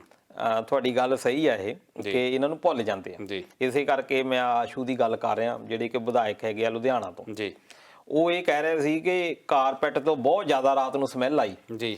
ਇਹਦਾ ਮਤਲਬ ਇਹ ਆ ਜਦੋਂ ਬੈਠਦੇ ਆ ਉੱਥੇ ਇਹਨਾਂ ਨੂੰ ਉਸ ਵੇਲੇ ਨਹੀਂ ਪਤਾ ਵੀ ਕਾਰਪੈਟ ਜਿਹੜਾ ਹੈ ਗੰਦਾ ਉੱਥੇ ਦਾ। ਰਾਤ ਨੂੰ ਫਿਰ ਉਹ ਪੱਤਰਕਾਰਾਂ ਨੇ ਪੁੱਛਿਆ ਵੀ ਤੁਸੀਂ ਨਾਈਟ ਕਿੱਦਾਂ ਸਪੈਂਡ ਕੀਤੀ ਜੀ। ਕਹਿੰਦੇ ਜੀ ਬਹੁਤ ਵਧੀਆ ਹੋਈ, ਰਾਤ ਨੂੰ ਅਸੀਂ ਚੁਟਕਲੇ ਸੁਣਾਏ, ਇੱਕ ਦੂਜੇ ਦੇ ਨਾਲ ਗੱਲਾਂ ਬਾਤਾਂ ਕੀਤੀਆਂ, ਬਹੁਤ ਵਧੀਆ ਨਾਈਟ ਸਪੈਂਡ ਹੋਈ ਜੀ। ਬਿਲਕੁਲ ਇਹੋ ਜਿਹਾ ਤਾਂ ਇਹਨਾਂ ਦੇ ਕਿਰਦਾਰ ਹੈਗੇ ਆ ਕਿ ਜਦੋਂ ਇਹਨਾਂ ਦੀ ਸਰਕਾਰ ਆਉਂਦੀ ਆ ਉਸ ਵੇਲੇ ਇਹ ਲੋਕਤੰਤਰ ਦਾ ਪੂਰਾ ਘਾਣ ਕਰਦੇ ਆ। ਜਦੋਂ ਵਿਰੋਧੀ ਧਿਰ ਦੇ ਵਿੱਚ ਹੁੰਦੇ ਆ ਉਦੋਂ ਇਹਨਾਂ ਨੂੰ ਯਾਦ ਆਉਂਦਾ ਵੀ ਗਲਤ ਕਰ ਰਹੇ ਆ। ਜਦੋਂ ਆਪ ਹੁੰਦੇ ਆ ਜਿੱਦਾਂ ਮਰਜ਼ੀ ਗਲਤੀਆਂ ਕਰਨ, ਜੋ ਮਰਜ਼ੀ ਹੋਵੇ। ਪਰ ਇਹ ਜਿਹੜੇ ਇਜਲਾਸ ਆ ਇਹ ਬਹੁਤ ਜ਼ਰੂਰੀ ਹੁੰਦੇ ਆ। ਜਿੱਦਾਂ ਮੈਂ ਪਹਿਲਾਂ ਕਿਹਾ ਕਿ ਐਮਐਲਏ ਦੀ ਮੇਨ ਡਿਊਟੀ ਇਹੀ ਆ ਕਿ ਉਹ ਆਪਣੇ ਹਲਕੇ ਦੀਆਂ ਸਮੱਸਿਆਵਾਂ, ਆਪਣੇ ਪ੍ਰੋਬਲਮਸ, ਆਪਣੇ ਇਸ਼ੂਸ ਉੱਥੇ ਲੈ ਕੇ ਜਾਵੇ। ਜੇ ਤੁਸੀਂ 6 ਮਹੀਨਿਆਂ ਦੇ ਬਾਅਦ ਕੋਈ ਸਮੱਸਿਆ ਹੀ ਨਹੀਂ ਲੈ ਕੇ ਜਾਣੀ, ਕਿਉਂਕਿ ਜਦੋਂ ਤੁਸੀਂ ਅਸੈਂਬਲੀ ਦੇ ਵਿੱਚ ਕੋਈ ਵੀ ਕੁਐਸਚਨ ਪੁੱਟ ਕਰਦੇ ਆ ਉਹ ਇੱਕ ਰਿਕਾਰਡ ਬਣ ਜਾਂਦਾ ਜੀ। ਉਹਦੀ ਨੈਤਿਕ ਜ਼ਿੰਮੇਵਾਰੀ ਆ ਸਰਕਾਰ ਦੀ ਉਹਦਾ ਜਵਾਬ ਦੇਣਾ, ਉਸ ਸਮੱਸਿਆ ਦਾ ਨਿਵਾਰਨ ਕਰਨਾ। ਇਸ ਕਰਕੇ ਜੇ ਤੁਸੀਂ ਸਮੱਸਿਆਵਾਂ ਹੀ ਨਹੀਂ ਰੱਖੋਗੇ ਇਹ ਹਰ ਇੱਕ ਸਰਕਾਰ ਇਹੀ ਚਾਹੁੰਦੀ ਆ ਜੀ, ਕਿ ਇਹ ਸਮੱਸਿਆਵਾਂ ਲੈ ਕੇ ਹੀ ਨਹੀਂ ਆਉਣ। ਜੀ ਜਦੋਂ ਲੈ ਕੇ ਨਹੀਂ ਆਉਣਗੇ ਸਾਡੇ ਉੱਤੇ ਬਰਡਨ ਹੀ ਨਹੀਂ ਹੈਗਾ, ਬਿਲਕੁਲ ਸਾਡੀ ਕੋਈ ਪਾਬੰਦੀ ਨਹੀਂ। ਸਵਾਲਾਂ ਤੋਂ ਬਚਦੇ ਆ ਹਮੇਸ਼ਾ, ਸਵਾਲਾਂ ਤੋਂ ਬਚਦੇ, ਮੁੱਦਿਆਂ ਤੋਂ ਬਚਦੇ, ਮੁੱਦਿਆਂ ਤੋਂ ਬਚਦੇ ਆ ਕਿਉਂਕਿ ਉਹ ਮੁੱਦਿਆਂ ਦੇ ਹੱਲ ਫਿਰ ਇਹਨਾਂ ਨੂੰ ਕਰਨੇ ਪੈਣੇ। ਜੀ ਜੀ ਇਸੇ ਲਈ ਸਰਕਾਰ ਹੁੰਦੀ ਆ ਕਿ ਵਿਰੋਧੀ ਧਿਰ ਲੈ ਕੇ ਆਵੇ। ਇਹ ਜਿਹੜਾ 2 ਘੰਟੇ ਦਾ ਵੀ ਇਜਲਾਸ ਤਾਂ ਕਰਵਾਇਆ ਗਿਆ ਕਿਉਂਕਿ ਕਾਨੂੰਨ 'ਚ ਪ੍ਰਾਵਧਾਨ ਹੈ ਵੀ ਜ਼ਰੂਰੀ ਆ, ਤਾਂ ਕਰਵਾਇਆ ਗਿਆ ਮੇਰੇ ਖਿਆਲ, ਨਹੀਂ ਤਾਂ ਇਹ ਵੀ ਸ਼ਾਇਦ ਨਾ ਹੁੰਦਾ ਕਿਉਂਕਿ 6 ਮਹੀਨਿਆਂ ਦੇ ਬਾਅਦ ਤੁਸੀਂ ਰਿਪੋਰਟ ਪੇਸ਼ ਕਰਨੀ ਹੁੰਦੀ ਹੈ। 6 ਮਹੀਨੇ ਦੇ ਵਿੱਚ ਇੱਕ ਵਾਰੀ ਜਿਹੜੀ ਮੀਟਿੰਗ ਹੈ ਉਹ ਜ਼ਰੂਰ ਹੋਣੀ ਚਾਹੀਦੀ ਹੈ। ਹੁਣ 6 ਮਹੀਨੇ ਸਤੰਬਰ ਦੇ ਪਹਿਲੇ ਹਫਤੇ ਦੇ ਵਿੱਚ ਹੋ ਜਾਣੇ ਸੀ, ਇਸ ਕਰਕੇ ਉਹ ਨੋ ਡਾਊਟ ਕਿ ਉਹ ਇੱਕ ਕੰਪਲਸ਼ਨ ਸੀ। ਅਦਰਵਾਈਜ਼ ਜੇ ਉਹ ਕੰਪਲਸ਼ਨ ਨਾ ਹੋਵੇ, ਸੰਵਿਧਾਨ ਨੇ ਇਸੇ ਕਰਕੇ ਕਿਹਾ ਸੀ ਵੀ 6 ਮਹੀਨੇ ਬਾਅਦ ਮਿਲੋ ਜ਼ਰੂਰ। ਜੀ ਵੈਸੇ ਤੁਸੀਂ ਵਿੱਚ ਵੀ ਸੱਦ ਸਕਦੇ ਆ, ਕਿਸੇ ਵੇਲੇ ਵੀ ਸੱਦ ਸਕਦੇ ਆ, ਪਰ ਇਹ ਸੱਦਣੇ ਤਾਂ ਕੀ ਆ ਕਿ ਜੇ ਇਹ ਕਾਨੂੰਨ ਨਾ ਬਣੇ ਹੋਣ, ਇਹ ਤਾਂ ਬੰਦੇ ਕਿਸੇ ਨੂੰ ਟੱਚ ਨਾ ਜਾਣਨ। ਜੀ ਬਿਲਕੁਲ। ਪਰ ਦਲਜੀਤ ਜੀ ਇਸ ਇਜਲਾਸ ਦੇ ਵਿੱਚ ਜਿਹੜੇ ਆਰਡੀਨੈਂਸ ਜਿਹੜੇ ਉਹ ਬੀਜੇਪੀ ਸਰਕਾਰ ਵੱਲੋਂ 3 ਜਿਨ੍ਹਾਂ ਨੂੰ ਆਪਾਂ ਮਾਰੂ ਆਰਡੀਨੈਂਸ ਕਹਿੰਦੇ ਉਹਨਾਂ ਨੂੰ ਰੱਦ ਕਰਨ ਦਾ ਮਤਾ ਪਾਸ ਕਰ ਦਿੱਤਾ ਗਿਆ। ਮੇਰੇ ਖਿਆਲ ਨਾਲ ਆਪਾਂ ਉਹਦੇ ਤੇ ਵੀ ਗੱਲ ਥੋੜੀ ਕਰ ਲਈਏ। ਬਿਲਕੁਲ, ਆਪਾਂ ਪਿਛਲੇ ਪ੍ਰੋਗਰਾਮ ਵਿੱਚ ਕਾਫੀ ਕੀਤਾ ਸੀ ਡਿਟੇਲ ਦੇ ਵਿੱਚ ਜਦੋਂ ਇਹ ਆਰਡੀਨੈਂਸ ਆਏ ਸੀ। ਆਰਡੀਨੈਂਸ ਚਲੋ ਜਿਹੜੇ ਕੀਤੇ ਗਏ ਸੀ ਉਹ ਖਾਸ ਤੌਰ ਦੇ ਉੱਤੇ ਕੋਆਪਰੇਟ ਜਗਤ ਨੂੰ ਪ੍ਰਮੋਟ ਕਰਦੇ ਸੀ। ਜਿਹੜੀਆਂ ਸਰਕਾਰੀ ਸੰਸਥਾਵਾਂ ਆ ਜਿਹੜੀ ਖਰੀਦਦਾਰੀਆਂ ਕਰਦੀਆਂ ਆ ਉਹਨਾਂ ਦਾ ਪ੍ਰਭਾਵ ਘਟਾ ਕੇ ਕੋਆਪਰੇਟ ਨੂੰ ਜ਼ਿਆਦਾ ਅਧਿਕਾਰ ਦੇ ਦੇਣੇ।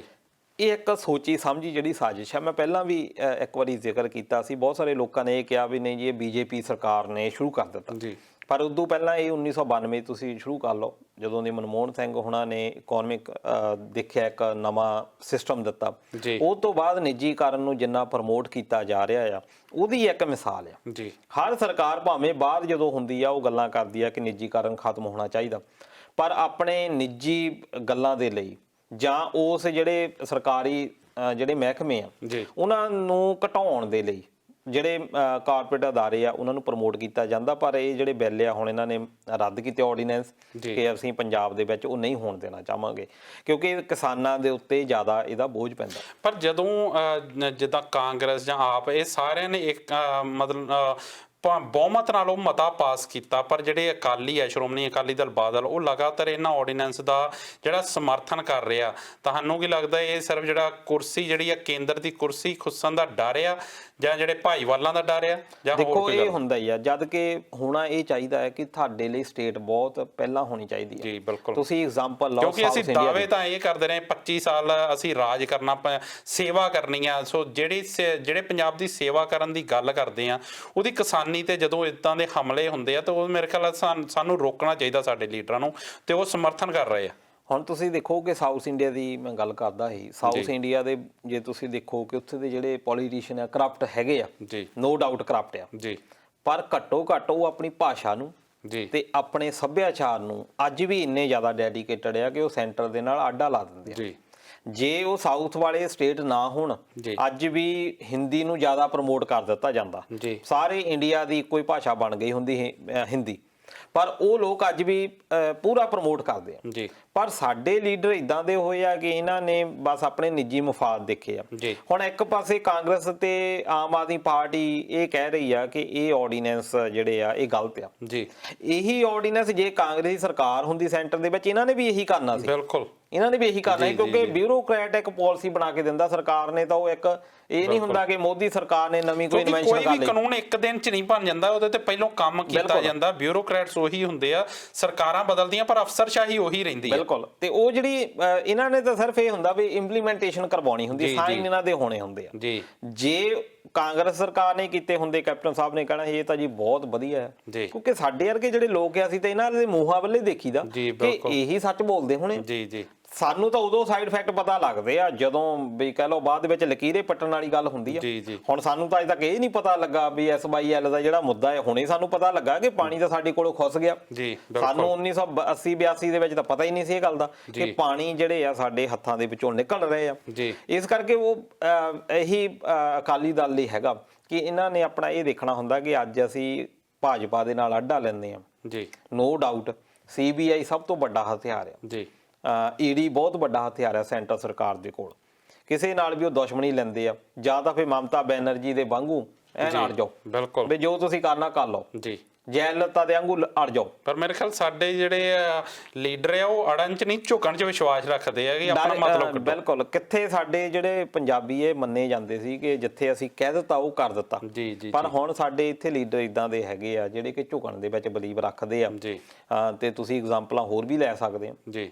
ਮਾਇਆਵਤੀ ਦੀ ਐਗਜ਼ਾਮਪਲ ਲੈ ਸਕਦੇ ਹੋ ਤੇ ਮੁਲਾਇਮ ਸਿੰਘ ਯਾਦਵ ਦੀ ਐਗਜ਼ਾਮਪਲ ਲੈ ਸਕਦੇ ਹਾਂ। ਦੂਜੇ ਪਾਸੇ ਲਾਲੂ ਪ੍ਰਸ਼ਾਦ ਯਾਦਵ ਵਰਗੇ ਜਿਹੜੇ ਅੜਨਗੇ ਜੀ, ਉਹ ਫਿਰ ਬੰਦੇ ਜੇਲ੍ਹਾਂ ਦੇ ਵਿੱਚ ਵੀ ਡੱਕ ਦਿੱਤੇ ਜਾਣਗੇ, ਪਰ ਉਹ ਬੰਦੇ ਫਿਰ ਵੀ ਪ੍ਰਵਾਹ ਨਹੀਂ ਕਰਦੇ। ਪਰ ਇਹ ਜ਼ਰੂਰ ਹੁੰਦਾ ਕਿ ਉਹੋ ਜਿਹੇ ਜਿਹੜੇ ਲੋਕ ਆ ਉਹ ਫੇਰ ਇੱਕ ਵਾਰੀ ਕ੍ਰਾਂਤੀ ਬਣ ਕੇ ਫੇਰ ਮੋਹਰੇ ਆਉਂਦੇ ਆ। ਜੀ ਦਲਜੀਤ ਜੀ, ਇੱਥੇ ਮੈਂ ਟਿੱਪਣੀਆਂ ਦੀ ਗੱਲ ਕਰੂੰਗਾ। ਆਪਾਂ ਸਿਡਨੀ ਦੀ ਗੱਲ ਕੀਤੀ, ਉਹ ਤੇ ਅਜੇਪਾਲ ਸਿੰਘ ਉਹਨਾਂ ਨੇ ਉਹੀ ਗੱਲ ਕੀਤੀ ਆ, ਉਹੀ ਉਹਨਾਂ ਦੀ ਵੀ ਟਿੱਪਣੀ ਉਹੀ ਆ ਕਿ ਇਹ ਕੰਮ ਥੋੜੇ ਜਿਹੇ ਬੰਦਿਆਂ ਤੋਂ ਕੀਤਾ ਗਿਆ, ਉਹਨਾਂ ਵੱਲੋਂ ਕੀਤਾ ਗਿਆ, ਪਰ ਇਹਦਾ ਜਿਹੜੇ ਸਿੱਟੇ ਆ ਉਹ ਜਿਹੜੇ ਉੱਥੇ ਹੋਰ ਵਿਦੇਸ਼ੀ ਸਾਡੇ ਸਟੂਡੈਂਟ ਆ ਸਾਡੇ ਪੰਜਾਬ ਤੋਂ ਆਏ ਆ ਉਹਨਾਂ ਨੂੰ ਭੁਗਤਣੇ ਪੈ ਸਕਦੇ ਆ। ਦੇਖੋ ਅਜੇਪਾਲ ਜੀ ਹੁਣੀ ਹੈਗੇ ਹਰਿਆਣੇ ਤੋਂ ਜੀ, ਅਤੇ ਇਹਨਾਂ ਨੂੰ ਮੈਂ ਇਹ ਮੇਕ ਸ਼ੋਰ ਕਰ ਦਵਾਂ ਕਿ ਸਾਡੇ ਨਾਲ ਕੋਈ ਰੌਲਾ ਨਹੀਂ। ਆਪਾਂ ਹੈਗੇ ਪੰਜਾਬੀ, ਸਾਡਾ ਪੰਜਾਬ ਹਰਿਆਣਾ ਨਵਾਂ ਨਾਂ ਫੇਰ ਉੱਥੇ ਗੱਲ ਕਰਦੇ, ਨਵਾਂ ਨਾਂ ਰੱਖਣ ਦੇ ਨਾਲ ਕੁਝ ਨਹੀਂ ਹੁੰਦਾ। ਸਾਡਾ ਸੱਭਿਆਚਾਰ, ਸਾਡੀ ਬੋਲੀ, ਸਾਡਾ ਖਾਣ ਪੀਣ ਸਭ ਕੁਝ ਇੱਕ ਆ। ਸਾਨੂੰ ਸਿਰਫ ਇੱਕ ਵੱਖਰਾ ਕੀਤਾ ਜਾਂਦਾ, ਇਸ ਕਰਕੇ ਤੁਸੀਂ ਸਿਰਦਰਦੀ ਨਾ ਲਓ। ਇਹ ਜਿਹੜੀ ਲੜਾਈ ਆ ਸਿਰਫ ਇੱਕ ਗਰੁੱਪ ਦੀ ਲੜਾਈ ਆ, ਨਾ ਕਿ ਉਹ ਜਿਹੜੇ 20-25 ਬੰਦੇ ਲੜੇ ਆ ਉਹਨਾਂ ਦੀ ਲੜਾਈ ਆ, ਨਾ ਕਿ ਇਹ ਕਮਿਊਨਿਟੀ ਦੀ ਲੜਾਈ। ਬਿਲਕੁਲ, ਪਰ ਉਹਨਾਂ ਨੇ ਉਹੀ ਪੁਆਇੰਟ ਬਹੁਤ ਵਧੀਆ ਚੁੱਕਿਆ ਕਿ ਇਹਦੇ ਜਿਹੜੇ ਸਿੱਟੇ ਉਹ ਬਾਕੀ ਸਾਰੀ ਕਮਿਊਨਿਟੀ ਨੂੰ ਭੁਗਤਣੇ ਪੈਣੇ ਆ। ਬਿਲਕੁਲ। ਤੇ ਨਾਲ ਹੀ ਜਗਤਾਰ ਸਿੰਘ ਹੁਣਾਂ ਨੇ ਗੱਲ ਕੀਤੀ ਕਿ ਜਿਹੜੇ ਐਮਐਲਏ ਨਹੀਂ ਆ ਸਕਦੇ ਸੀ, ਆ ਜਿਹੜੀ ਇਜਲਾਸ ਹੋਇਆ ਤੇ ਉੱਤੇ ਆਨਲਾਈਨ ਉਹ ਸਾਰਾ ਕੁਝ ਕਾਰਵਾਈ ਵੇਖ ਸਕਦੇ ਸੀ। ਇਹਦੇ ਤੇ ਮੈਂ ਸਵਾਲ ਇਹੀ ਪੁੱਛਣਾ ਚਾਹੁੰਦਾ ਦਲਜੀਤ ਜੀ ਕਿ ਜਦੋਂ ਪੜ੍ਹਾਈ ਆਨਲਾਈਨ ਹੋ ਸਕਦੀ ਆ, ਜਦੋਂ ਵੀਡੀਓ ਕਾਨਫਰੰਸਾਂ ਰਾਹੀਂ ਜਿਹੜੀ ਮੀਟਿੰਗਾਂ ਹੋ ਸਕਦੀਆਂ, ਤਾਂ ਉਦੋਂ ਜੇ ਪੰਜਾਬ ਇੰਨੇ ਮੁਸ਼ਕਲਾਂ ਦਾ ਸਾਹਮਣਾ ਕਰ ਰਿਹਾ ਤੇ ਉਹਦੇ ਮੁੱਦਿਆਂ ਨੂੰ ਸੁਲਝਾਉਣ ਲਈ ਇਜਲਾਸ 2-4 ਦਿਨ ਦਾ ਆਨਲਾਈਨ ਕਿਉਂ ਨਹੀਂ ਕੀਤਾ ਜਾ ਸਕਦਾ? ਤਕਨੀਕ ਦੀ ਜਿਹੜੀ ਸਹਾਇਤਾ ਕਿਉਂ ਨਹੀਂ ਲਈ ਜਾ ਸਕਦੀ? ਕਿਉਂਕਿ ਤੁਸੀਂ ਜਿੱਦਾਂ ਪਹਿਲਾਂ ਦੱਸਿਆ ਕਿ ਇਹ ਇੱਕ ਕੰਪਲਸ਼ਨ ਸੀ ਜੀ, ਸੰਵਿਧਾਨਿਕ ਕੰਪਲਸ਼ਨ ਸੀ ਕਿ ਇਜਲਾਸ ਸੱਦਣਾ ਪੈਣਾ ਜੀ। ਜਦੋਂ ਰਸਮੀ ਕਾਰਵਾਈ ਕੀਤੀ ਗਈ, ਨਹੀਂ ਰਸਮੀ ਇਹ ਹੈ ਕਿ ਉਹ ਸੰਵਿਧਾਨ ਦੇ ਵਿੱਚ ਲਿਖਿਆ ਕਿ ਤੁਸੀਂ ਇੱਥੇ ਬਹਿਣਾ ਸੈਕਟਰੀਏਟ ਦੇ ਵਿੱਚ। ਜੀ। ਉਹਦੇ ਵਿੱਚ ਇਹ ਕਦੀ ਗੱਲੇ ਦੀ, ਕਿਉਂਕਿ ਉਸ ਵੇਲੇ ਲੋੜ ਹੀ ਨਹੀਂ ਸੀ ਨਾ ਉੱਤੇ ਆ ਉਸ ਵੇਲੇ ਲੜਾਈ ਤਾਂ ਉਦੋਂ ਗੱਲ ਤਾਂ ਪਹਿਲਾਂ ਆਨਲਾਈਨ ਪੜ੍ਹਾਈ ਦੀ ਵੀ ਨਹੀਂ, ਪਰ ਮੇਰੇ ਖਿਆਲ ਜਦੋਂ ਜਿੱਦਾਂ ਦੇ ਹਾਲਾਤ ਬਣੇ ਆ ਤੇ ਇਹ ਪ੍ਰਾਵਧਾਨ ਕੀਤਾ ਜਾ ਸਕਦਾ ਸੀ ਪਰ ਇਹਨਾਂ ਨੇ ਕਰਨਾ ਨਹੀਂ। ਉਹਦੇ ਲਈ ਫੁੱਲੀ ਮੈਜੋਰਟੀ ਚਾਹੀਦੀ ਸੀ। ਉਹ ਪਹਿਲਾਂ ਹੀ ਆ ਜਿਹੜੇ ਕਰੋਨਾ ਦਾ ਜਿਹੜਾ ਹਊਆ ਬਣਾ ਕੇ ਪੇਸ਼ ਕੀਤਾ ਗਿਆ ਆ, ਤੁਸੀਂ ਦੇਖ ਵੀ ਲਿਓ ਬਾਅਦ ਦੇ ਵਿੱਚ ਆ 2-4 ਦਿਨ ਇਹ ਵੀ ਇੱਕ ਹਿਡਨ ਰਿਪੋਰਟ ਸਾਹਮਣੇ ਆਈ ਆ ਕਿ ਪੰਜਾਬ ਦੇ ਜਿਹੜੇ ਲੀਡਰ ਆ ਪੱਤਰਕਾਰਾਂ ਨੂੰ ਰਿਪੋਰਟ ਕਰਦੇ ਆ, ਫੋਨ ਕਰਦੇ ਆ, ਜਿਹੜੇ ਉਹਨਾਂ ਦੇ ਖਾਸ ਹੈਗੇ ਆ, ਉਹਨਾਂ ਨੂੰ ਫੋਨ ਕਰਕੇ ਕਹਿੰਦੇ ਆ ਵੀ ਕੱਲ ਨੂੰ ਮੇਰੀ ਵੀ ਲਵਾ ਦੇ ਵੀ ਖਬਰ, ਮੈਂ ਵੀ ਪੋਜ਼ਿਟਿਵ ਆ ਗਿਆ। ਪਰ ਉਸ ਤੋਂ ਬਾਅਦ ਕੀ ਹੁੰਦਾ ਆ, ਕਿੰਨਾ ਚਿਰ ਉਹ ਇਕਾਂਤਵਾਸ ਦੇ ਵਿੱਚ ਰਹੇ ਆ, ਉਹਦੇ ਬਾਰੇ ਕੁਝ ਨਹੀਂ ਪਤਾ ਲੱਗਦਾ। ਤੇ ਜਿੰਨੇ ਵਿਧਾਇਕ ਆ, ਜਿੰਨੇ ਮੰਤਰੀ ਆ, ਉਹਨਾਂ ਦਾ ਤੁਸੀਂ ਦੇਖ ਲਓ, ਸਾਰਿਆਂ ਦੀਆਂ ਖਬਰਾਂ ਅੱਜ ਕੱਲ੍ਹ ਇਹੀ ਲੱਗਦੀਆਂ, ਕਿਸੇ ਨੂੰ ਹੋ ਗਿਆ, ਕਿਸੇ ਦੀ ਕੋਈ ਨੈਗੇਟਿਵ ਹੋ ਗਈ। ਜਿਨ੍ਹਾਂ ਨੂੰ ਤਾਂ ਹੋ ਗਿਆ ਉਹਨਾਂ ਦੇ ਬਾਰੇ ਸਿੰਪਥੀ ਲੋਕੀ ਲੈ ਰਹੇ ਆ ਕਿ ਯਾਰ ਹੁਣ ਇਹ ਠੀਕ ਹੋ ਜਵੇ, ਅਰਦਾਸਾਂ ਕਰਦੇ ਆ। ਉਹਨਾਂ ਨੂੰ ਵੀ ਹੋ ਜਾਂਦਾ ਵੀ ਚਲੋ ਇਹ ਖਬਰ ਲੱਗ ਗਈ, ਕਿਉਂਕਿ ਹੋਰ ਤਾਂ ਕੋਈ ਨੀਂਹ ਪੱਥਰ ਵਗੈਰਾ ਕੁਝ ਨਹੀਂ ਹੋ ਰਿਹਾ, ਕੋਈ ਰੈਲੀ ਨਹੀਂ ਹੋ ਰਹੀ। ਤੇ ਇਸ ਕਰਕੇ ਉਹਨਾਂ ਦਾ ਵੀ ਕਾਫੀ ਕੰਮ ਜਿਹੜਾ ਚੱਲਿਆ ਆ ਇਸ ਕਰੋਨਾ ਵਾਇਰਸ ਤੋਂ।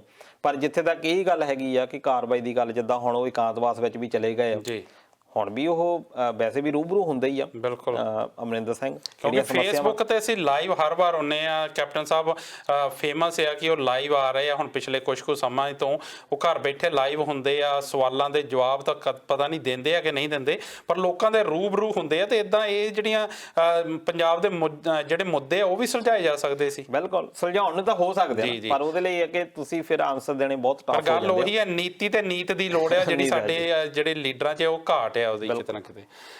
ਸੋ ਦਲਜੀਤ ਜੀ, ਇੱਥੇ ਜਿਹੜਾ ਸਮਾਂ ਆ ਪ੍ਰੋਗਰਾਮ ਦਾ ਉਹ ਤਕਰੀਬਨ ਹੋ ਚੁੱਕਾ। ਸੋ ਤੁਸੀਂ ਆਏ, ਇਹ ਜਾਣਕਾਰੀਆਂ ਸਾਡੇ ਨਾਲ ਸਾਂਝੀਆਂ ਕੀਤੀਆਂ, ਉਹਦੇ ਲਈ ਬਹੁਤ ਬਹੁਤ ਧੰਨਵਾਦ। ਦੋਸਤੋ, ਉਮੀਦ ਕਰਦੇ ਹਾਂ ਤੁਹਾਨੂੰ ਇਹ ਪ੍ਰੋਗਰਾਮ ਪਸੰਦ ਆਇਆ ਹੋਵੇਗਾ। ਆਪਣੀ ਫੀਡਬੈਕ ਸਾਡੇ ਤੱਕ ਜ਼ਰੂਰ ਪਹੁੰਚਾਇਓ। ਸਾਡੀਆਂ ਜੇਕਰ ਕੋਈ ਤਰੁੱਟੀਆਂ ਜਾਂ ਕੋਈ ਗਲਤੀਆਂ ਹੋਈਆਂ ਤਾਂ ਉਹ ਸਾਡੇ ਤੱਕ ਜ਼ਰੂਰ ਪਹੁੰਚਾਇਓ, ਤਾਂ ਜੋ ਅਸੀਂ ਉਹ ਤਰੁੱਟੀਆਂ ਦੂਰ ਕਰਕੇ ਪ੍ਰੋਗਰਾਮ ਨੂੰ ਹੋਰ ਵੀ ਵਧੀਆ ਤਰ੍ਹਾਂ ਨਿਖਾਰ ਕੇ ਤੁਹਾਡੇ ਕੋਲ ਲੈ ਕੇ ਆ ਸਕੀਏ। ਤੇ ਜਿੰਨੇ ਵੀ ਦੋਸਤਾਂ ਨੇ ਟਿੱਪਣੀ ਕੀਤੀਆਂ, ਪ੍ਰੋਗਰਾਮ 'ਚ ਜੁੜੇ, ਹਿੱਸਾ ਪਾਇਆ, ਉਹਨਾਂ ਲਈ ਬਹੁਤ ਬਹੁਤ ਧੰਨਵਾਦ। ਜੇਕਰ ਕੋਈ ਟਿੱਪਣੀ ਰਹਿ ਗਈ ਹੋਵੇ ਤਾਂ ਉਹਦੇ ਲਈ ਹੱਥ ਜੋੜ ਕੇ ਮਾਫੀ। ਹੁਣ ਦਿਓ ਇਜਾਜ਼ਤ, ਮਿਲਦੇ ਹਾਂ ਅਗਲੇ ਹਫ਼ਤੇ। ਤਦ ਤੱਕ ਲਈ ਪਿਆਰ ਭਰੀ ਸਤਿ ਸ਼੍ਰੀ ਅਕਾਲ।